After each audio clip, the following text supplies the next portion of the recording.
Hello साथियों, नमस्कार। Welcome to दिवाइन चतुर्थ श्रेणी भर्ती परीक्षा की तैयारी कर रहे सभी विद्यार्थियों का स्वागत है आपके अपने प्लेटफॉर्म दिवाइन पर। और बात करेंगे हिंदी एक ब्रह्मास्त्र। ठीक है, सभी विद्यार्थी क्लास को शुरुआत से लेकर के लास्ट तक जरूर देखेंगे।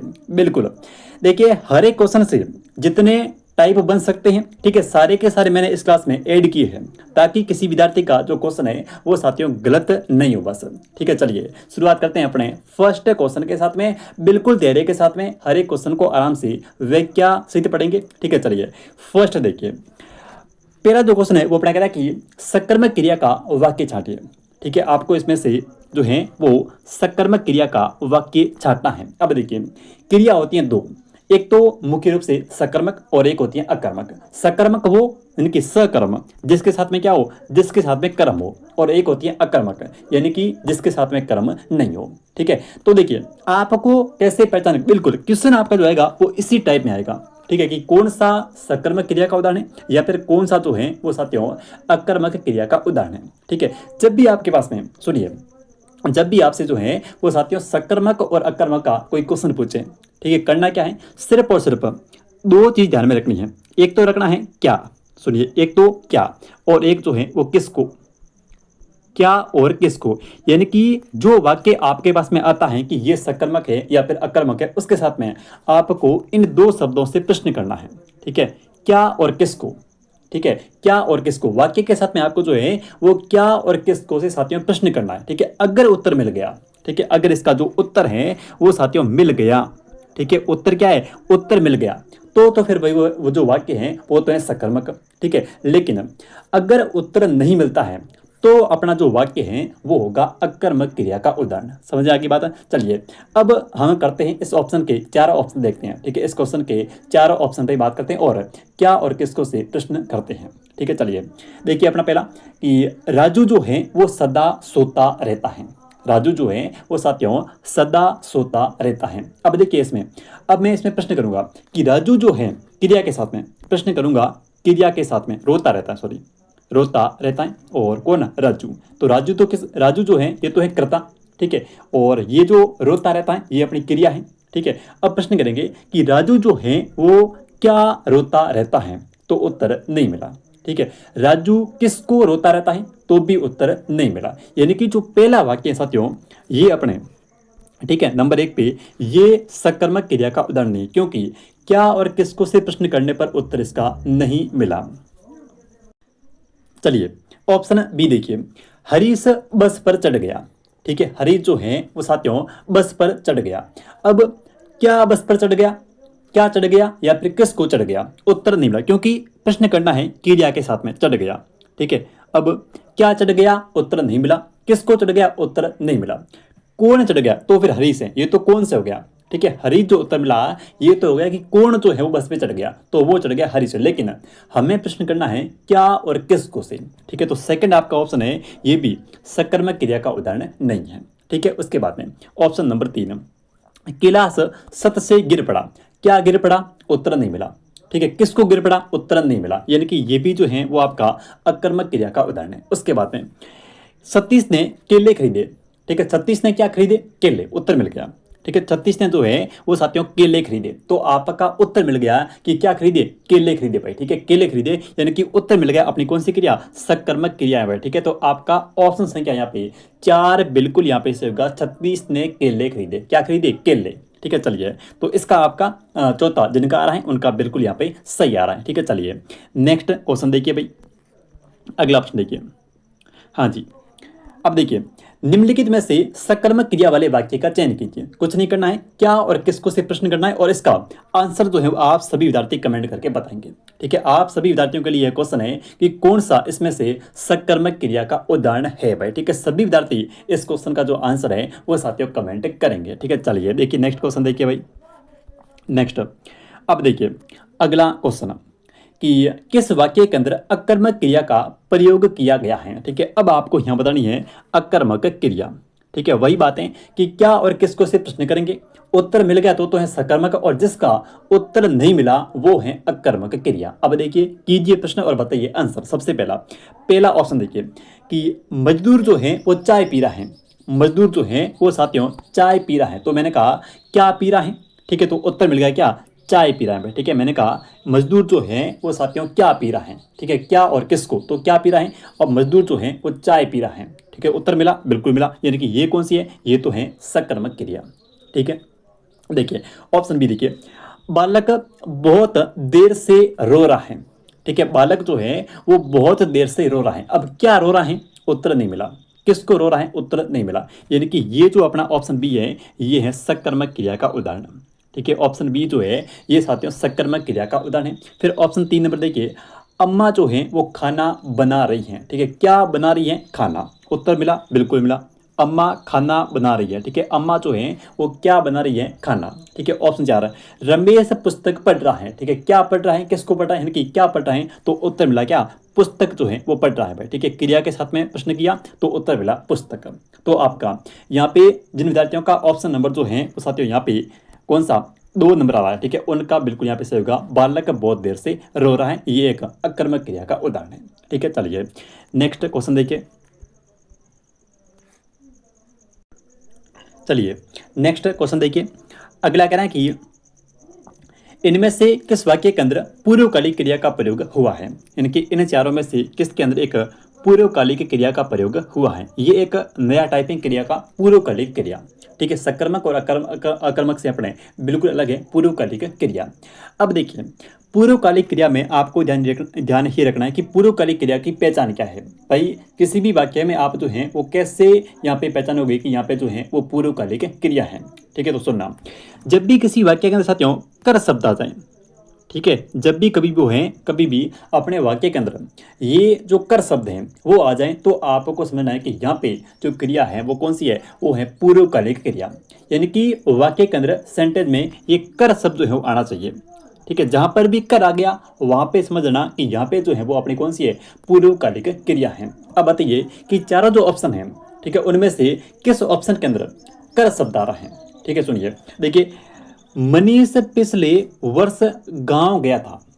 मनीष जो है वो साथियों पिछले वर्ष गांव गया था। अब इस पूरे वाक्य के अंदर, ठीक है, इस पूरे वाक्य में कहीं पर भी जो है ये कर नहीं आ रहा है। इस पूरे वाक्य में कहीं पर भी ये जो कर शब्द हैं वो साथियों नहीं आ रहा है। ठीक है, यानी कि ऑप्शन ए के अंदर, ऑप्शन ए जो है ये आपका पूर्वकालिक क्रिया का उदाहरण नहीं है।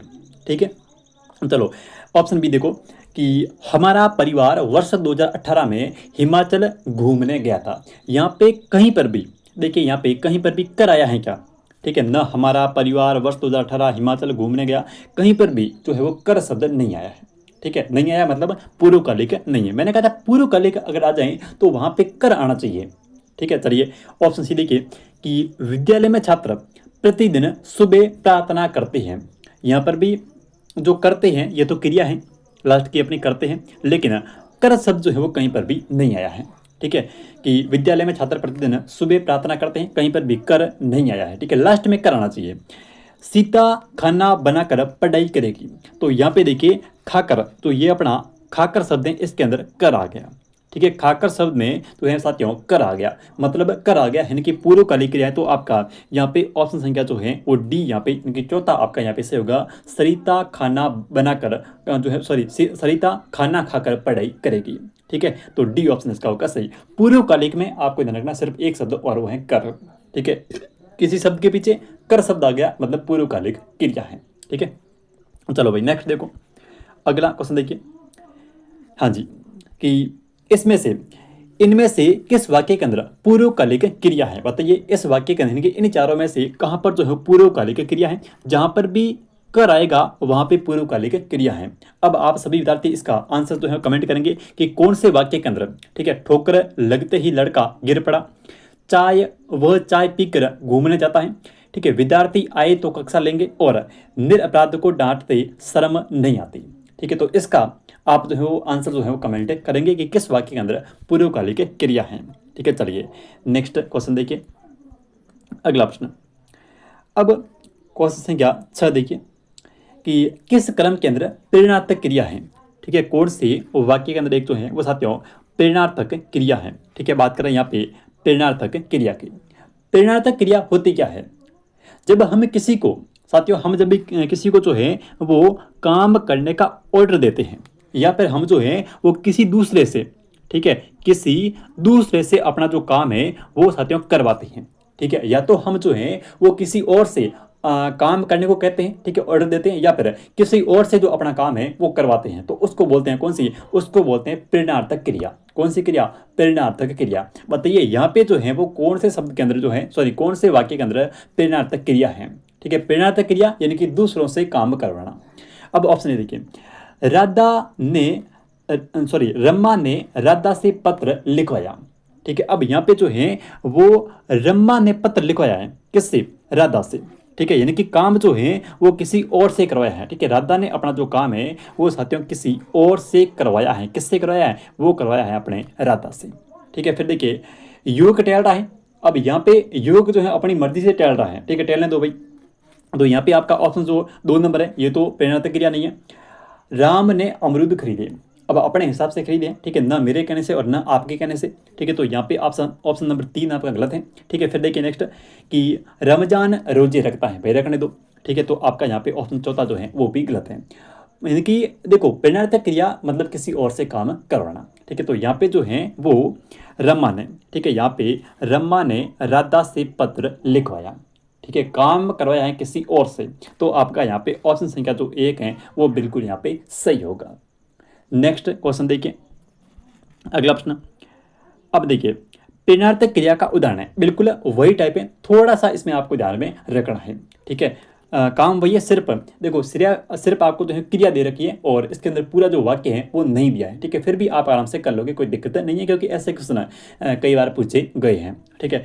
तो प्रेरणार्थक क्रिया का उदाहरण में से कौन सा है, बताइए कौन सा भी प्रेरणार्थक है। देखो जगना, अब मैं रात को जग रहा हूँ, ठीक है, तो मैं अपनी मर्जी से जग रहा हूँ, ठीक है, ना मुझे कोई जगा रहा है और ना आप जगा रहे हैं, ना कोई और जगा रहा है, तो जगना जो है ये प्रेरणार्थक नहीं है, क्योंकि इसमें कोई जगह नहीं रहा है, ठीक है। अगर जगना की जगह जगना होता तो मैं कहता कि उसको जगाना, ठीक है, मैंने आपसे कहा कि उसको जगाना, तो वो प्रेरणार्थक क्रिया होगी कि मैंने जो है वो आपसे एक ऑर्डर स्वरूप कहा है कि आप जो है उसको जगाना, ठीक है, लेकिन जगना जो है ये एक प्रेरणार्थक क्रिया नहीं है। जगना यानी कि अपने आप जगना, ठीक है, मैं सो रहा हूँ, मैं अपने आप जग गया, तो ये प्रेरणार्थक क्रिया नहीं होगी, तो आपका ऑप्शन 1 नंबर गलत है, ठीक है। फिर देखिए बोलना, अब बोलना, मैं अपनी मर्जी से बोल रहा हूँ, आप बोल रहे हैं तो भी आप अपनी मर्जी से बोल रहे हैं, तो ये जो बोलना है, ये जो यहाँ पे बोलना साथियों ये प्रेरणार्थक क्रिया नहीं है, ठीक है। लेकिन शब्द आ जाए बुलवाना, ठीक है, बुलवाना, तो ये जो क्रिया है, ठीक है, ये एक प्रेरणार्थक क्रिया है, ठीक है, मैंने कहा कि आप उनसे कुछ बुलवाना, ठीक है, तो ये एक प्रेरणार्थक क्रिया हो गई, ठीक है। लेकिन देखिए अब सुलाना, ठीक है, या फिर भूलना जो है प्रेरणार्थक नहीं है, लेकिन ये जो सुलाना है, ठीक है, ये क्या है, ये एक प्रेरणार्थक क्रिया है, ठीक है। सुलाना यानी कि मैंने आपसे कहा कि उसको सुलाना, ठीक है, उसको सुलाना, तो मैंने आपसे कहा है यानी कि एक ऑर्डर स्वरूप में मैंने आपसे कहा है कि उसको जो है वो सुलाना, या मैं ये कह सकता हूँ कि उसको भूलना, ठीक है, हाँ उसको जो है भूलना ये हो सकती है, लेकिन ये नहीं कि उसको भूलना। तो यहाँ पे आपका ऑप्शन संख्या जो है वो 3 यहाँ पे से होगा कि उसको सुलाना, मैंने आपसे कहा कि उसको जो है वो सुलाना, ठीक है, तो इसका आपका 3 नंबर से होगा। नेक्स्ट देखिए, अब देखिए कि प्रेरणार्थक क्रिया का उदाहरण नहीं है, ठीक है, बताइए कौन सा यहाँ पे जो है वो प्रेरणार्थक क्रिया का उदाहरण नहीं है, ठीक है। प्रेरणार्थक क्रिया देखो, गोविंद ने राम को जगवाया, ठीक है, ये एक प्रेरणार्थक क्रिया है कि गोविंद ने राम को जगाया। रमेश मजदूर से पेड़ कटवाता है, ठीक है, अब काम कौन करवा रहा है, काम जो करवा रहा है वो करवा रहा है रमेश, किससे करवा रहा है, मजदूर से करवा रहा है, ठीक है, मजदूर से जो है वो यहाँ पे पेड़ कटवाता है, ठीक है, काम जो है वो किसी और से करवा रहा है। और प्रेरणार्थक में ये होता है कि अपना काम जो है वो हम किसी और से करवाते हैं या फिर किसी और को जो है वो काम करने के लिए कहते हैं, ठीक है, तो वो होगी प्रेरणार्थक क्रिया। प्रशांत अनिल से पत्र लिखवाता है, ठीक है, प्रशांत जो है वो पत्र लिखा रहा है किसी, पत्र जो है वो लिखवाता है किससे, अनिल से, ठीक है। तो यहाँ पे आपका यहाँ पर भी देखो 2 नंबर में प्रेरणार्थक है, ठीक है, 2 में प्रेरणार्थक है, 3 में प्रेरणार्थक है। वह खाना खाकर सो गया, अब देखिए गोविंद ने राम को जगाया, ये भी बिल्कुल जो है वो कौन सी प्रेरणार्थक है, लेकिन वह जो है वो साथियों खाना खाकर सो गया। मैंने कहा था आपसे, मैंने एक चीज़ कही थी आपसे कि जहाँ पर भी कर आ जाए, ठीक है, जहाँ पर भी साथियों कर आ जाए वहाँ पे कौन सी, वहाँ पे होगी पूर्वकालिक, कौन सी, जहाँ पर भी कर आ जाए वहाँ पे होगी पूर्वकालिक, कालिक। ठीक है, तो इसका आपका ये ऑप्शन संख्या जो डी है वो यहाँ पे सही है। ठीक है, चलो नेक्स्ट देखो। हाँ जी, नेक्स्ट क्वेश्चन देखिए, अगला क्वेश्चन देखिए कि वे क्रियाएं जो संज्ञा या फिर विशेषण से बनती हैं, ठीक है, उसको जो है वो क्या बोलते हैं, यानी कि ऐसी क्रिया जो संज्ञा और विशेषण से बनती हैं, ठीक है, उनको बोलते हैं नाम धातु क्रिया। कौन सी? नाम धातु। तो यहाँ पे आपका ऑप्शन संख्या जो है वो 3 नंबर से होगा, नाम धातु क्रिया। ठीक है, अच्छे से आपको ध्यान रखना है कि भाई वे क्रियाएं जो संज्ञा और विशेषण से बनती हैं, ठीक है, उनको बोलते हैं नाम धातु क्रिया। नेक्स्ट देखो। ठीक है, अगला क्वेश्चन देखिए कि वह घर पहुंच गया, इस वाक्य में पहुंच गया जो है वो निम्नलिखित में से किस क्रिया का उदाहरण है? अतक्षण है। ठीक है, वह जो है वो साथियों घर पहुंच गया, इस वाक्य में पहुंच गया जो है वो कौन सी क्रिया का उदाहरण है? सभी विद्यार्थी बताएंगे।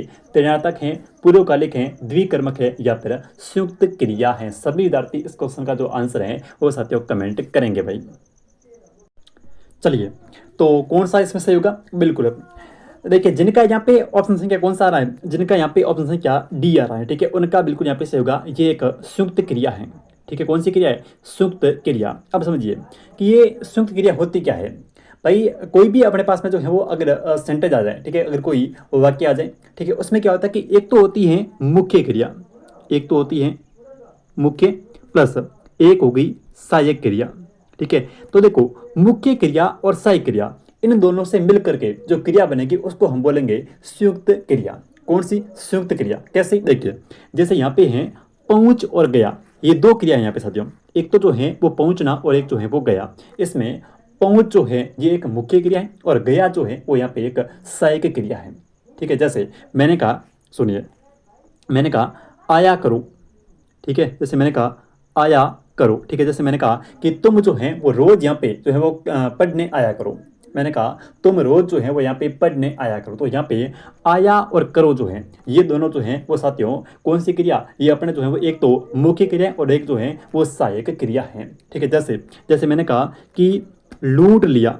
ठीक है, उसको जो है वो चोरों ने लूट और लिया। तो अब देखिए यहाँ पे लूट जो है ये मुख्य क्रिया है और लिया जो है ये सहायक क्रिया है। तो देखो आया करो, लूट लिया, पहुंच गया, यानी कि दो क्रियाएं जब भी साथ में आ जाएं तब आपको वहां पे ध्यान रखना है कि यहाँ पे जो क्रिया होगी वो अपनी कौन सी? संयुक्त क्रिया होगी। ठीक है, चलिए अब अपनी बात करते हैं नेक्स्ट क्वेश्चन की। अगला प्रश्न देखिए भाई, अगला क्वेश्चन, क्वेश्चन संख्या 11। देखिए कि किस वाक्य में संयुक्त क्रिया का प्रयोग नहीं हुआ है? ठीक है साथियों, यहाँ पे कौन से एक वाक्य के अंदर संयुक्त क्रिया का प्रयोग नहीं हुआ है? ठीक है, संयुक्त क्रिया यानी कि ध्यान रखना, एक तो देखिए संयुक्त क्रिया और ये पूछना है कि कौन से के अंदर यहाँ पे जो है वो नहीं हुआ है। ठीक है, थोड़ा प्रश्न में ध्यान रखें कि यहाँ पे जो है वो आपसे है या फिर नहीं है। ठीक है, हाँ और नहीं का जो है वो थोड़ा ध्यान रखना है। अब देखिए संयुक्त क्रिया यानी कि दो क्रियाएं आएगी, साथ में आएगी। ठीक है, अब देखिए बताइए कि दो जो है वो साथ में कहाँ पर है? ऑप्शन ए देखिए पहले तो कि लुटेरों ने पूरे क्षेत्र को लूट लिया। तो मैंने कहा था ना आपसे कि लूट और लिया, तो एक क्रिया मुख्य है और एक जो है वो सहायक है। कौन सी? लूट और लिया। क्या ऑप्शन ए आपका सही है? बिल्कुल सही है, क्योंकि लूट के साथ में जो है वो साथियों लिया आ रहा है, यानी कि यहाँ पे जो है वो दो क्रिया है, तो आपका यहाँ पे एक नंबर सही है। ठीक है, फिर देखिए कि मैं जो है वो नहाकर कार्यालय जाऊंगा। अब नहाकर कार्यालय जाऊंगा, तो यहाँ पे जो है वो जस्ट में जाऊंगा, इसके साथ में दो क्रियाएं नहीं हैं। ठीक है, यहाँ जो क्रिया है जाने की वो सिर्फ एक ही है कि जाऊंगा। ठीक है, तो यहाँ पर आपका जो है वो ऑप्शन 2 नंबर गलत हो गया। फिर देखिए वह सारा खाना खा कर गया। ठीक है, खा कर गया, तो देखिए खा गया, सॉरी खा गया, यानी कि यहाँ पे खा और गया दो क्रिया हैं। ठीक है, एक तो है खाना खाने की और एक है जाने की, तो दो क्रिया साथ में खा और गया, एक है मुख्य और एक है सहायक। फिर ऑप्शन नंबर 3 देखिए, बादलों के कारण चांद नहीं दिखाई दिया। ठीक है, तो यहाँ पे एक तो जो क्रिया है वो है दिखाई और एक जो है वो है दिया। तो दिखाई के साथ में क्या गया? दिखाई के साथ में दिया आ गया, यानी कि एक तो जो है वो मुख्य क्रिया है और एक जो है वो अपनी सहायक क्रिया है। ठीक है, तो दिखाई दिया, लूट लिया, खा गया, ये सभी क्या है? ये सभी संयुक्त क्रिया हैं, लेकिन यहाँ पे आपका ऑप्शन नंबर 2 के अंदर जो है वो साथियों संयुक्त क्रिया नहीं है। ठीक है, चलिए आप अपनी बात करते हैं नेक्स्ट क्वेश्चन की। अगला प्रश्न देखिए भाई। हाँ जी, कि निम्न में से, ठीक है, निम्न में से किस वाक्य के अंदर जो है वो साथियों सजातीय क्रिया का प्रयोग हुआ है, यानी कि एक ही जाति की क्रिया, ठीक है, एक ही जाति की जो क्रिया है वो अपने कौन से वाक्य के अंदर है, बताइए भाई, ठीक है। सूखे पत्ते जो हैं वो हवा में उड़ रहे हैं, तो लास्ट में जो क्रिया आ रही है वो है उड़ रहे हैं, तो ये जो सजातीय है वो साथियों एक ही जाति की नहीं है, ठीक है, उड़ रही है, ये जो है वो अपने एक ही जाति की क्रिया नहीं है, ठीक है। फिर देखिए ऑप्शन बी कि टहलना जो है वो स्वास्थ्य के लिए अच्छा है, लास्ट में जो क्रिया है वो अपनी एक ही सजातीय है कि एक ही जाति की नहीं है, ठीक है। ऑप्शन 3 नंबर, मातृभूमि के लिए मरना श्रेष्ठ है लेकिन मरना श्रेष्ठ है, ये अपनी एक ही क्रिया नहीं है, यानी कि एक ही जाति की नहीं है। लेकिन देखिए पुलिस ने चोर को बड़ी मार मारी, तो यहाँ पे देखिए ये जो मूल क्रिया है और इसके साथ में जो धातु है वो दोनों एक ही है, वो कौन सी है, वो है मारना, ठीक है। तो यहाँ पे ये दोनों एक ही सबसे बने हैं, मार और मारी, ठीक है। तो ये हो गया अपनी कौन सी, ये होगा अपनी जो है वो सजातीय होगी मार और मारी, ठीक है। चलिए नेक्स्ट क्वेश्चन देखिए भाई, अगला प्रश्न। हाँ जी, अब अपन बात करते हैं संधि की, ठीक है। तो क्रिया होगी पूरी और इतने टाइप के आपके क्रिया के क्वेश्चन आपसे जो हैं वो पूछे जा सकते हैं, ठीक है। अब देखिए नेक्स्ट क्वेश्चन है क्या, चौथा, बिल्कुल अब आ गई संधि।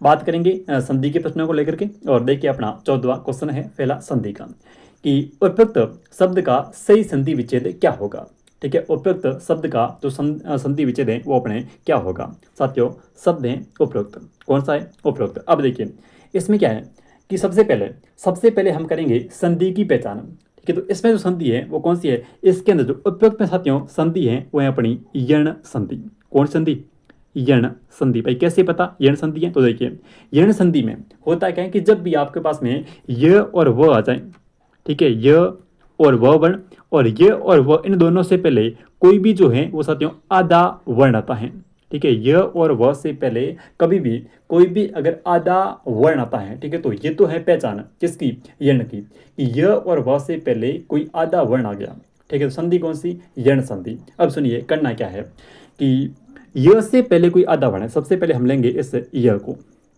ठीक है, किसको, य को, उसके बाद में लेंगे व को।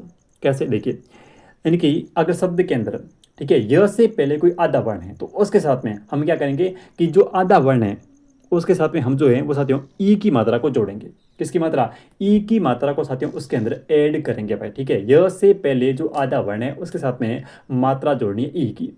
फिर जो है बात करेंगे व की, यानी कि अगर व से पहले कोई आधा वर्ण है तो उसके साथ में मात्रा जोड़नी है किसकी, ऊ की मात्रा जोड़नी है भाई, किसकी, ऊ की मात्रा जो है वो ऐड करनी है। अब बताइए यहाँ पे य से पहले यानी कि य के ऊपर आधा र है, तो ये र क्या है, ये आधा र है, ठीक है, यानी कि य के पहले ऊपर जो ऊपर र है साथियों ये आधा र है, और आधा र किससे पहले, तो ये आधा र जो है वो है अपने य से पहले, यानी कि य से पहले तो इसके साथ में क्या करेंगे, ई की मात्रा जोड़ेंगे, तो र के साथ में ई की मात्रा जोड़ने पर ये बन जाएगा री, क्या बनेगा, री बनेगा। अब मुझे बताइए कि कहाँ पे जो है वो साथियों, कहाँ पे जो है वो ई की मात्रा है, ठीक है। तो एक तो यहाँ पे देखिए ई की मात्रा है ऊपरी और एक यहाँ पे ऊपरी, ठीक है। तो ऑप्शन संख्या आपका 3 गलत है, ऑप्शन संख्या 2 गलत है, ठीक है। अब क्या होता है देखिए, अब ये जो य वर्ण है, ठीक है, तो इस य में से बाहर क्या निकल रहा है, इस य में से जो बाहर निकलेगा, देखो सुनिए, अगर सिर्फ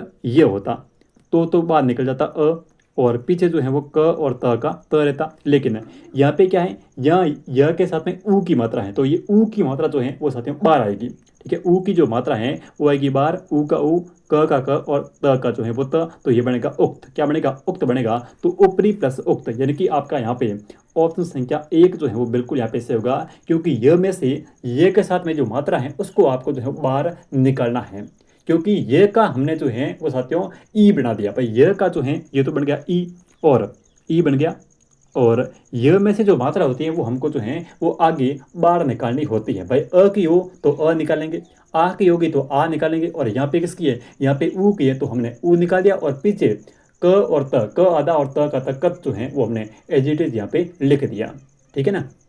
तो यहाँ पे आपका 1 नंबर से हो जाएगा ऊपरी प्लस उक्त, क्लियर। चलिए नेक्स्ट देखिए, अगला क्वेश्चन देखिए। हाँ जी,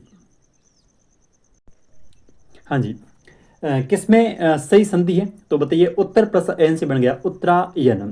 सुनिए यहाँ पे जो ये उत्तरायण शब्द है, उत्तर और अयन और इससे बना है उत्तरायण। तो इसमें है क्या कि जैसे र जो है वो इसमें से बाहर आ गया अ, ठीक है, यानी कि इस र को हमने तोड़ा तो स्वर संधि है तो अ बाहर आ गया, और साथ में जो है वो यहाँ पे है अ। तो अ और अ ये दोनों मिलकर क्या बन गए, या मिलकर के जो है वो आ बन गया। तो बताइए यहाँ पे उत्तरा, तो देखो रा बन गया, ठीक है, उत्तरायण यानी कि आ गया, ठीक है। और य और ना, जब भी उत्तर और अयन की आप जो है संधि करें या फिर संधि विच्छेद करें तो ध्यान में ही रखना है कि उत्तर और अयन से बनेगा उत्तरायण, लेकिन कभी भी ये न जो है वो साथ में नहीं आएगा। इसकी जगह शब्द आएगा वो आएगा, सॉरी वर्ण आएगा वो आएगा अण, यानी कि ये जो शब्द बन गया वो बन गया उत्तरायण। क्या बन गया, उत्तरा, यह का ये और जो है वो न की जगह आ जाएगा अण, क्या आ जाएगा, न की जगह अण आ जाएगा, तो ये बन गया उत्तरायण, यानी कि उत्तर प्लस अयन, ठीक है। कभी भी उत्तर प्लस अयन से, साथियों यहाँ पे उत्तर प्लस अयन से कभी भी जो है वो उत्तरायण न बन के उत्तरायण बनेगा, यानी कि अण आएगा, ठीक है। चलिए, तो आपका एक नंबर जो है वो यहाँ पे सही नहीं, क्योंकि न की जगह अण आना चाहिए, ठीक है। फिर देखिए ऑप्शन नंबर 2 कि तथा और एव इससे बनेगा तथैव, ठीक है। तथा और एव से क्या बनेगा, तथा और एव से जो है वो बनेगा तथैव, लेकिन ध्यान में ही रखना है कि तथा और एव से जब तथैव बनेगा, ठीक है, तो संधि कौन सी, देखो आ के साथ में जब ए आ जाए तो आई बनता है, ठीक है। अ के साथ में जब ए आ जाए तो आई बनता है, यानी कि यहाँ पे ये जो तथैव है साथियों, ये जो तथैव है वो डबल मात्रा यानी कि 2 चोटी वाला आएगा, ठीक है। क्योंकि अ के साथ में जब भी ए आ जाए तो बनता क्या है, तो आई बनता है, यानी कि यहाँ पे जो है वो तथा प्लस एव, तो ये बनेगा तथैव, और तथैव में कितनी चोटी, 2 चोटी आएगी, ठीक है। तथ्य में हमेशा जो है वो साथियों 2 चोटी आएगी, 2 चोटी मतलब संधि कौन सी, संधि अपनी होगी वृद्धि, ठीक है, वृद्धि संधि, 2 चोटी वृद्धि संधि। और अगर कभी भी 1 चोटी आ जाए ऐसे, तो वो जो शब्द होगा वो होगा गुण संधि का, ठीक है। कौन संधि, गुण संधि का एग्जाम्पल होगा 1 चोटी वाला, और 2 आ जाए तो वृद्धि संधि, ठीक है। अब देखिए सत और मति, सद सनमति बनेगा, ठीक है। सद और मति से क्या बनेगा, सद और मति से साथियों जो बनेगा सद बनेगा वो अपना बनेगा सनमति, क्या बनेगा, स न आदा म और ति, सनमति। यहाँ पे आपका ये भी गलत है, ठीक है, सनमति। फिर देखिए सत और गति से बनेगा सदगति, तो यहाँ पे ये ऐसे हैं, स फिर द हलत फिर ग और ती का ती, तो ये बन गया सदगति, ठीक है। तो यहाँ पे आपका ऑप्शन संख्या 4 यहाँ पे बिल्कुल सही है, सत और गति इससे बन गया सदगति, ठीक है। तो ये एक व्यंजन संधि का क्या है, उदाहरण है भाई, ठीक है। तो आपका ऑप्शन संख्या यहाँ पे 4 बिल्कुल सही है। चलो नेक्स्ट देखो अगला कि अन्वेषण का संधि विच्छेद क्या होगा। सुनिए, अन्वेषण का संधि विच्छेद जो है वो साथियों क्या होगा। देखिए मैंने कहा था कि जब कभी भी, ठीक है, जब कभी भी य और व से पहले कोई आधा वर्ण आ जाए, ठीक है, तो यहाँ पे देखिए, यहाँ पे व से पहले आधा न आ रहा है, तो देखो मैंने कहा था कि जब कभी भी य से पहले आधा आ जाए तो आपको उसके साथ में ई की मात्रा को ऐड करना है, ठीक है। लेकिन जब कभी भी व से पहले कोई आधा वर्ण आ जाए, ठीक है, तो वहाँ पे आपको जो है देखिए य से पहले आता है तो आपको ऐड करना है ई को, किसको, ई को, और व से पहले आता है तो आपको करना है किसको, ऊ को ऐड करना है। अब बताइए यहाँ पे अन्वेषण है, यहाँ पे ये जो आधा न है, ठीक है, ये किससे पहले आ रहा है, ये आ रहा है व से पहले, ठीक है, व से पहले आधा न आ रहा है, तो आपको इसके साथ में जो है वो ऊ की मात्रा जोड़नी है, तो जोड़ दो। देखो अ का मैंने अ लिखा, आधा न है और मात्रा जोड़ूंगा ऊ की तो बन जाएगा अनु, क्या बन जाएगा, अनु प्लस, अब व के साथ में जिसकी मात्रा है उसको आपको बाहर निकालना है, ठीक है भाई। देखो सिर्फ व होता तो मैं अ बाहर निकालता, इसकी जगह वी होता तो मैं ई निकालता, ठीक है। अब यहाँ पे क्या है, यहाँ पे वे हैं तो मुझे बाहर क्या निकालना पड़ेगा, यहाँ पे मुझे जो है वो साथियों ए बार निकालना पड़ेगा, ठीक है। तो यहाँ पे मैंने निकाल लिया ए बार, ठीक है, ए और स और अण क्या बन गया, एसन बन गया, ठीक है। तो अनु प्लस एसन क्या बना, अनु प्लस एसन, यानी कि ये बन गया अन्वेषण। बताइए कौन से ऑप्शन के अंदर, कौन से ऑप्शन के अंदर आपका जो है वो साथियों क्या है, अनु और एसन, सॉरी यहाँ पे अन्वेषण में ये जो है ना मात्रा इसकी, सॉरी चलिए एक सेकंड, ये ए ऐसे होगा, ठीक है, अनु और एसन, मात्रा जो है वो ए की आएगी ना कि आई की, तो अनु और एसन, ठीक है, ये बन गया अनु प्लस एसन। बताइए कौन से पे हैं यहाँ पे अनु और एसन, तो यहाँ पे आपका सिर्फ और सिर्फ ऑप्शन संख्या 3 नंबर यहाँ पे देखिए अनु और एसन, ठीक है, अनु धन एसन 3 नंबर ऑप्शन जिन विद्यार्थियों का है बिल्कुल यहाँ पे आपका सही होगा अनु प्लस एसन, ठीक है, अन्वेषण। चलिए नेक्स्ट क्वेश्चन देखिए, हाँ जी, सत्य और शास्त्र का संधि विच्छेद क्या होगा, अच्छा क्वेश्चन है। और ये एक व्यंजन संधि का उदाहरण है, ठीक है। सत और शास्त्र जो है वो साथियों व्यंजन संधि का उदाहरण है, ठीक है। तो इससे जो बनेगा वो बनेगा सशास्त्र, ठीक है। तो इसे देखो त कभी भी आएगा नहीं, सशास्त्र डायरेक्ट नहीं आएगा, सशास्त्र नहीं आएगा, क्या आएगा देखो त के साथ में जब भी स आ जाए, ठीक है, त अलंत साथ में जो है वो साथ स आ जाए तो ये जो है यानी कि ये जो है वो स और छ का रूप धारण कर लेता है। तो यहाँ पे आपका सशास्त्र, सत और शास्त्र का जो संधि विच्छेद होगा वो होगा सशास्त्र, ठीक है। तो आपका यहाँ पे ऑप्शन संख्या 4 जो है वो बिल्कुल यहाँ पे सही होगा। ये आपको अच्छे से ध्यान में रखना है, सत प्लस शास्त्र और इससे बन गया सशास्त्र। चलिए नेक्स्ट क्वेश्चन देखिए। हाँ जी, किस विकल्प में संधि जो है वो गलत है, ठीक है। बताइए भाई कौन से के अंदर जो है वो संधि यहाँ पे गलत है। तो देखिए सबसे पहले दिक और नाग, ठीक है। जब भी आपके पास में क के साथ में, ठीक है, यहाँ पे क हलंत है यानी कि और आगे जो है वो नाग है, मतलब संधि कौन सी है, दिक और नाग में ये बन गया दिग नाग, ठीक है, दृढ़ नाग। तो इसमें जो संधि है वो है अपनी व्यंजन संधि, ठीक है। पांचवें वर्ण के साथ में, ठीक है, ये जो अपना पांचवा वर्ण है ये साथियों सॉरी ये जो अपना पहला वर्ण है ये अपने पांचवें वर्ण में चेंज होगा, ठीक है। यहाँ पे जो ये पहला वर्ण है जैसे क है तो ये अपने जो है वो पांचवें वर्ण में यानी कि अड़े में जो है वो चेंज हो गया, ठीक है। तो अब इसका बना क्या है, इसका जो बना है वो बना दिक, दी और क। तो क हलंत है यानी कि क जो है पहला है तो इसका जो पांचवा बनेगा वो बन जाएगा ये, ठीक है। इसका जो पांचवा बनेगा वो बनेगा अण। तो यहाँ पे जो है वो बन गया दृढ़ और नाग, ठीक है, दृढ़ नाग। तो आपका ऑप्शन संख्या 1 जो है वो बिल्कुल यहाँ पे सही है। फिर देखिए पितृ, पितरी और अनुमति, ठीक है, पितरी और अनुमति इससे बनेगा पितृनुमति, ठीक है, पितरी और अनुमति से बना पितृनुमति। तो आपका ये ऑप्शन बी जो है वो बिल्कुल सही है, पितरी और अनुमति इससे बनेगा पितृनुमति, ठीक है। ऑप्शन संख्या 3 देखिए, नदी और अर्पण, ठीक है। ऑप्शन 3 में है नदी और अर्पण, तो ये बन गया नद्य अर्पण, ठीक है। नदी और अर्पण से बन गया नद्य अर्पण। तो ये आपका जो है वो यण संधि का उदाहरण है और बिल्कुल यहाँ पे सही है, ठीक है। और आगे है सत्य और शास्त्र, सशास्त्र। तो ये यहाँ पे व्यंजन संधि का उदाहरण है जो कि आपका गलत है, ठीक है। सत्य और शास्त्र से बनेगा क्या, स फिर स आधा फिर सा और त्र, ये बनेगा सशास्त्र, ठीक है। इसको आपको जो है वो थोड़ा ध्यान में रखना है, ठीक है, सशास्त्र बनेगा, ठीक है। सत्य और शास्त्र इससे बनेगा सशास्त्र, ठीक है, सशास्त्र। तो यहाँ पे आपका चौथा जो है वो यहाँ पे सही नहीं है, ठीक है। चलिए नेक्स्ट क्वेश्चन देखिए। अगला प्रश्न कि भवन का संधि विच्छेद क्या होगा। बताइए कि भवन जो शब्द है, ठीक है, इसका संधि विच्छेद क्या होगा। तो देखिए सुनिए, ये जो भवन है इसमें संधि कौन सी है भाई, ये जो भवन शब्द है इसके अंदर कौन सी संधि है। तो ये जो भवन शब्द है इसमें जो संधि है वो अपनी अयादी संधि, कौन सी है, अयादी संधि। अब देखिए अयादी कैसे है, जब कभी भी साथियों जब कभी भी य और व से पहले कोई पूरा वर्ण आ जाए, ठीक है, य और वो आए, ठीक है, और य और व से पहले कोई भी साथियों जब पूरा वर्ण आ जाए, ठीक है, य और व से पहले जब कभी भी पूरा वर्ण आता है, ठीक है, तो वहां पे अपनी जो संधि होती है वो होती है अयादी संधि, कौन सी, अयादी संधि। अब बताइए यहाँ पे भवन यानी कि व से पहले जो है क्या आ रहा है, व से पहले ब आ रहा है। अब करना क्या है, सुनना, अगर य से पहले कोई पूरा वर्ण है, ठीक है, और व से पहले कोई पूरा वर्ण है, दोनों में जो कंडीशन है वो साथियों अलग अलग होगी। कैसे, समझिए, जब कभी भी सुनिए, जब कभी भी य से पहले जो पूरा वर्ण है, ठीक है, उसके साथ में आपको जो है वो मात्रा जोड़नी है, किसकी, मात्रा जोड़नी है ओ की, ठीक है, या फिर जोड़नी है औ की, किसकी, ओ की या फिर औ की, ठीक है। और या फिर देखिए ये जो व है, व से पहले कोई आधा वर्ण आता है, ठीक है, व से पहले कोई आधा वर्ण आता है।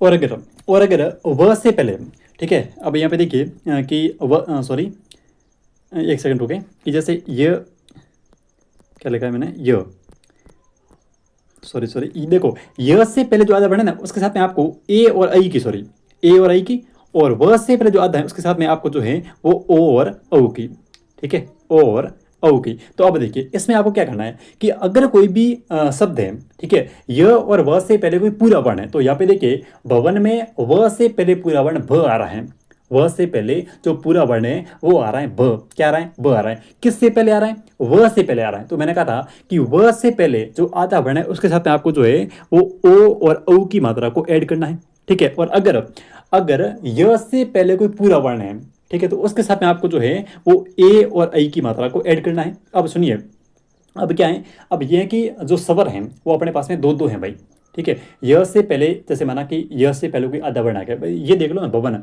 अब भवन में क्या है कि वह से पहले जो है वह क्या आ गया, वह से पहले ब आ गया। अब मुझे बताइए कि आप जो हैं वो, क्योंकि देखो आपके पास में दो मात्रा हैं, एक तो ओ की है और एक औ की है। अब किसको जोड़ना है, ठीक है, जोड़ना कौन सी को भाई। देखो सुनो कि अगर इसमें मैं ओ को जोड़ूंगा तो ये बहु बनेगा, ठीक है। और देखो ये ऑप्शन के अंदर 3 में देखो बहु, और अगर मैं इसके साथ में इस औ को जोड़ूंगा तो क्या बनेगा, तो ये बहु बन जाएगा, ठीक है। तब ये ऑप्शन नंबर 4 में देखो। अब आपको जोड़नी कौन सी है भाई, आपको जोड़नी कौन सी है, ओ की जोड़नी है या फिर औ की जोड़नी। तो सुनिए जोड़ना कैसे, मैं आपको बताता हूँ कि जब कभी भी साथियों, जब कभी भी अगर जो पहले वर्ण आ रहा है, ठीक है, व से पहले यहाँ पे क्या आ रहा है, व से पहले यहाँ पे भ आ रहा है।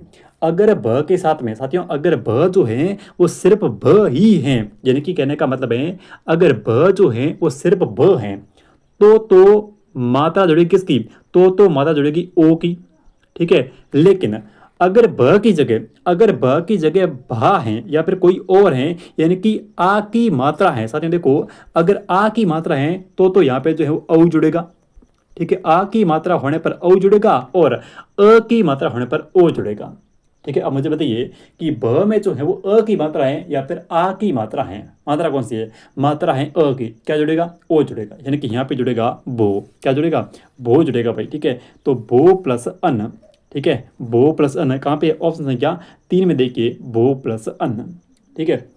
व से पहले आधा वर्ण जुड़ेगा क्या, ओ और औ। ओ कब जुड़ेगा, जब अ की मात्रा हो, और औ कब जुड़ेगा, जब आ की मात्रा हो। तो यहाँ पे भ के साथ में किसकी है, ब के साथ में जो मात्रा है वो है सिर्फ और सिर्फ अ की, जैसे भ अ की है तो साथ में जुड़ेगा क्या, साथ में जुड़ेगा ये वाला ओ, ठीक है। ये ओ जुड़ा, क्या बना, वो बन गया। और अन का अन, क्योंकि व में से बाहर आ गया अ और पीछे न का न, तो बो प्लस अन, यानी कि आपका यहाँ पे ऑप्शन संख्या 3 बिल्कुल सही होगा, बो प्लस अन, ठीक है। चलो भाई देखो नेक्स्ट, हाँ जी। अच्छा क्वेश्चन है, देखिए कि किस शब्द का संधि विच्छेद यहाँ पे सही नहीं है, ठीक है। कौन से एक शब्द का संधि विच्छेद जो है वो साथियों यहाँ पे सही नहीं है भाई, ठीक है। कौन से का यहाँ पे जो है वो सही नहीं है, बताइए। सरासन, सर और असन बिल्कुल सही है, बिल्कुल है, क्योंकि देखो यहाँ पे अ की मात्रा है और यहाँ पे अ आ रहा है आगे भी, ठीक है। तो अ और अ ये दोनों मिलकर के आ बन गया, क्या बनेगा, आ बन गया। और यहाँ पे सरा यानी कि आ रहा है, तो सर और असन ये बन गया सरासन, क्या बना भाई, सरासन बना। तो आपका यहाँ पे ऑप्शन नंबर 1 जो है वो बिल्कुल सही है, सर और असन सरासन, ठीक है, ठीक है। देखो विवादास्पद, तो विवादास्पद, विवाद और आस्पद, ठीक है, विवाद और आस्पद यानी कि विवादास्पद, तो ये बिल्कुल आपका सही है कि विवाद और आस्पद, इससे बन गया विवादास्पद, ठीक है। तो यहाँ पे सरासन में कौन सी संधि, यहाँ पे है दीर्घ स्वर संधि, ठीक है, दीर्घ।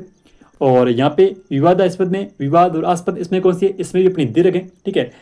छठा नन, छठ और आनन, ठीक है, सुनना, सट और आनंद से बनाए छड्डा नन। और लोकेशना, लोक धन एसना, मैंने कहा था सुनना, ये जो देखो छठ और आनंद ये बन गया छठा नन। अब इसमें क्या है, इसमें यहाँ पे जो है वो ट जो है वो हलंत है, यानी कि व्यंजन है, ठीक है। आगे क्या आ रहा है, आगे जो है आ रहा है, तो व्यंजन है किस तरह, ये है संधि कौन सी, ये है संधि अपनी व्यंजन संधि भाई, ठीक है। कौन सी है, व्यंजन संधि, ठीक है। उसके बाद में यहाँ पे देखिए, उसके बाद में यहाँ पे छठ और सडन और लोकेशना, तो लोक और ऐसना, ठीक है, लोक और जो है वो ऐसना। तो यहाँ पे देखिए लोक और ऐसना से बन गया लोकेशना। और जो ये लोकेशना है साथियों, ये संधि कौन सी है, ये संधि है वृद्धि। वृद्धि क्यों है, क्योंकि दो मात्रा आ रही है, ठीक है। और जहां पर भी दो मात्रा आ गई वहां पे जो संधि होगी वो होगी वृद्धि संधि। और कभी भी जो है वो ये एस ना, इसके साथ में कभी भी ऐ की मात्रा ना आकर के हमेशा जो है वो साथियों ए की मात्रा आती है, यानी कि ये बनेगा एसना, ठीक है। तो लोक प्लस एसना, इससे बन गया लोकेशना। संधि कौन सी, संधि अपनी है वृद्धि संधि। तो इसका आपका यहाँ पे ऑप्शन संख्या 4 जो है वो यहाँ पे सही नहीं है, लोक और एसना, इसमें जो है वो ऐ ना आकर के ए आएगा हमेशा, ठीक है। चलिए नेक्स्ट क्वेश्चन देखो भाई, अगला क्वेश्चन देखिए। चलिए नेक्स्ट जो क्वेश्चन है वो अपना क्या किया, हाँ जी, मेंद्र में कौन सी संधि है, ठीक है। एक शब्द है अपने पास में मेंद्र, और मेंद्र में कौन सी संधि है।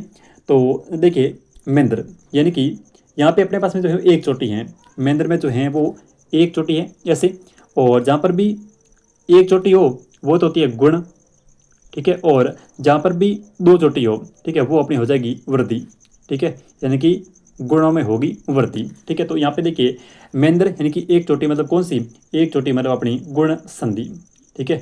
तो ये बन जाएगा महेंद्र, ठीक है, इसमें आपकी एक चोटी महा प्लस इंद्र, ये बन गया महेंद्र, ठीक है। तो 3 नंबर गुण संधि। नेक्स्ट देखिए,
अगला क्वेश्चन देखिए भाई।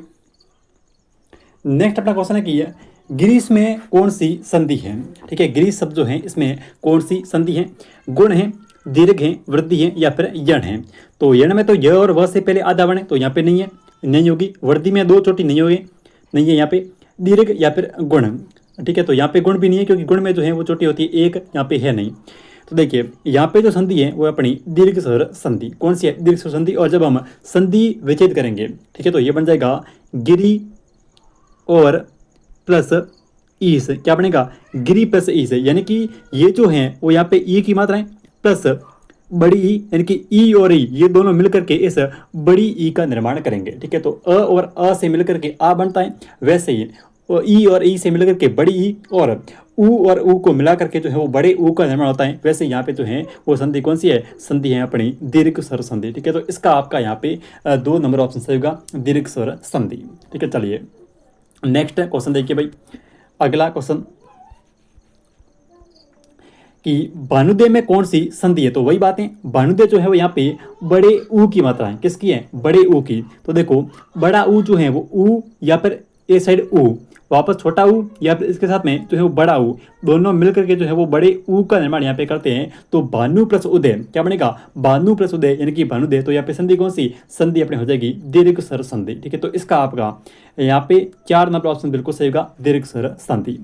नेक्स्ट, किस क्रमांक में जो है वो संधि का उदाहरण यहाँ पे नहीं है, ठीक है, किस क्रमांक में संधि का जो उदाहरण है वो साथियों यहाँ पर नहीं है, बताइए कौन सा यहाँ पे नहीं है, ठीक है। मृद और मय, इससे बनेगा मर्ण मय, तो बिल्कुल सही है। ये एक जो है वो अपना संधि का उदाहरण है, संधि कौन सी है, व्यंजन संधि, ठीक है। मृद प्लस मय मर्ण मय संधि हो जाएगी व्यंजन। प्र प्लस ऊढ़, इससे बना है क्या, प्र प्लस ऊढ़, प्र प्लस ऊढ़ इससे बना है प्रौढ़, क्या बना है, प्र प्लस ऊढ़ से जो है वो साथियों प्रौढ़ बना है। ये भी अपनी जो है वो कौन सी है, ये जो अपनी है वो है वृद्धि संधि, ठीक है। प्र प्लस ऊढ़ प्रौढ़, वैसे तो ये प्रौढ़ बनना चाहिए, क्योंकि अ के साथ में जब ऊ आता है, ठीक है, तो ये ओ बनता है, ठीक है। अ के साथ में ऊ आने पर ये जो है वो साथियों ओ बनता है, लेकिन यहाँ पे जो है वो थोड़ा अबाद है, ये अपने वृद्धि संधि का उदाहरण है प्रौढ़, ठीक है। फिर देखिए नेक्स्ट, अबजात, अप और जात, इससे जो है वो क्या बना है, अब, अप और जात इससे बन गया अबजात। तो ये जो है वो अपना व्यंजन संधि का उदाहरण है, ठीक है। अबजात जो है ये साथियों व्यंजन संधि का उदाहरण है। फिर देखिए मन और प्रसाद, ठीक है, मन और प्रसाद इससे बन गया देखो मनो प्रसाद। यहाँ पे ये मनो प्रसाद नहीं होगा, यहाँ पे तो ये होगा मन और प्रसाद। क्या होगा? मन, ठीक है, मन और उसके बाद विसर्ग और फिर प्रसाद, ठीक है, मन प्रसाद, ये शब्द बने। क्योंकि विसर्ग के बाद में कभी भी प और फ आ जाए, विसर्ग के बाद में प या फिर फ ये दोनों आते हैं तो वह जो वर्ण होते हैं वो अपने सेम टू सेम रहते हैं और विसर्ग का विसर्ग ही रहता है। ठीक है, तो ये बन जाएगा मन और प्रसाद, मन प्रसाद। ठीक है, तो इसका यहाँ पे चौथा ऑप्शन जो है वो साथियों यहाँ पे सही नहीं है। ठीक है, बाकी ये तीनों आपके सही हैं। अगला क्वेश्चन देखिए भाई, क्वेश्चन संख्या 27। देखिए, वृद्धि संधि का उदाहरण नहीं है। ठीक है, इनमें से कौन सा एक जो है वो साथियों वृद्धि संधि का उदाहरण यहाँ पे नहीं है। तो बताइए, वृद्धि संधि में पहचान ये है कि दो मात्रा आएगी, ठीक है, दो चोटी। तो बताइए कहाँ पे जो है दो चोटी आपकी नहीं है, वहां पे वृद्धि संधि नहीं है। ठीक है, एक एक में दो चोटी है, जलोग में दो है, मोसद में दो है, लेकिन यहाँ पे अभ्यागत है, यानी कि य से पहले जो है आधा ब आ रहा है। तो अभी प्लस आगत संधि कौन सी? यण संधि। ठीक है, अभ्यागत में आपकी जो संधि है वो है यण, न की वृद्धि। चलिए नेक्स्ट देखिए, प्रति छाया का संधि विच्छेद क्या होगा? ठीक है, प्रति और छाया, तो ये बनेगा प्रति छ छाया। ठीक है, प्रति छ छाया, यानी कि आपका यहाँ पे ऑप्शन संख्या 3 जो है वो सही होगा। ये एक व्यंजन संधि का उदाहरण है, प्रति प्लस छाया। प्रति छ का आगम होगा और आगे छ छतरी वाला और छाया का छाया, तो प्रति छाया। नेक्स्ट, निम्न में से कौन सा शब्द जो है वो व्यंजन संधि का है? बताइए भाई कौन सा एक व्यंजन संधि का है? नाविक। ठीक है, नाविक, नाविक, तो नाविक जो है ये तो किसका है? नाविक जो है ये तो है अपने अयादि संधि का। ठीक है, नाविक तो हो जाएगा, नाविक जो हो जाएगा ये तो है अयादि का। परोपकार, पर प्लस उपकार, ठीक है, ये तो है गुण का, क्योंकि एक चोटी है ऊपर, मतलब गुण संधि। जगन्नाथ या फिर सदैव, सदैव जो है ये बनेगा सदा प्लस एव। क्या बनेगा? सदा प्लस एव। संधि कौन सी? वृद्धि संधि। क्यों? क्योंकि चोटियों की संख्या कितनी है? दो चोटियां। ठीक है, आगे जो ये जगन्नाथ है ये बनेगा जगत प्लस नाथ। क्या बनेगा? जगत प्लस नाथ, जगन्नाथ। ये एक व्यंजन संधि का उदाहरण है। तो यहाँ पे आपका 3 नंबर ऑप्शन जो है वो बिल्कुल यहाँ पे सही होगा, जगन्नाथ। चलिए नेक्स्ट देखिए, जगन्नाथ में वही अपनी व्यंजन संधि है। ठीक है, व्यंजन, तो 2 नंबर यहाँ पे सही व्यंजन। फिर देखिए नेक्स्ट, अगला, व्यंजन संधि से निर्मित शब्द नहीं है। ठीक है, कौन सा जो शब्द है वो यहाँ पे व्यंजन संधि से निर्मित नहीं है? दिगंबर बिल्कुल है, क्योंकि ये बनेगा दिक प्लस अंबर।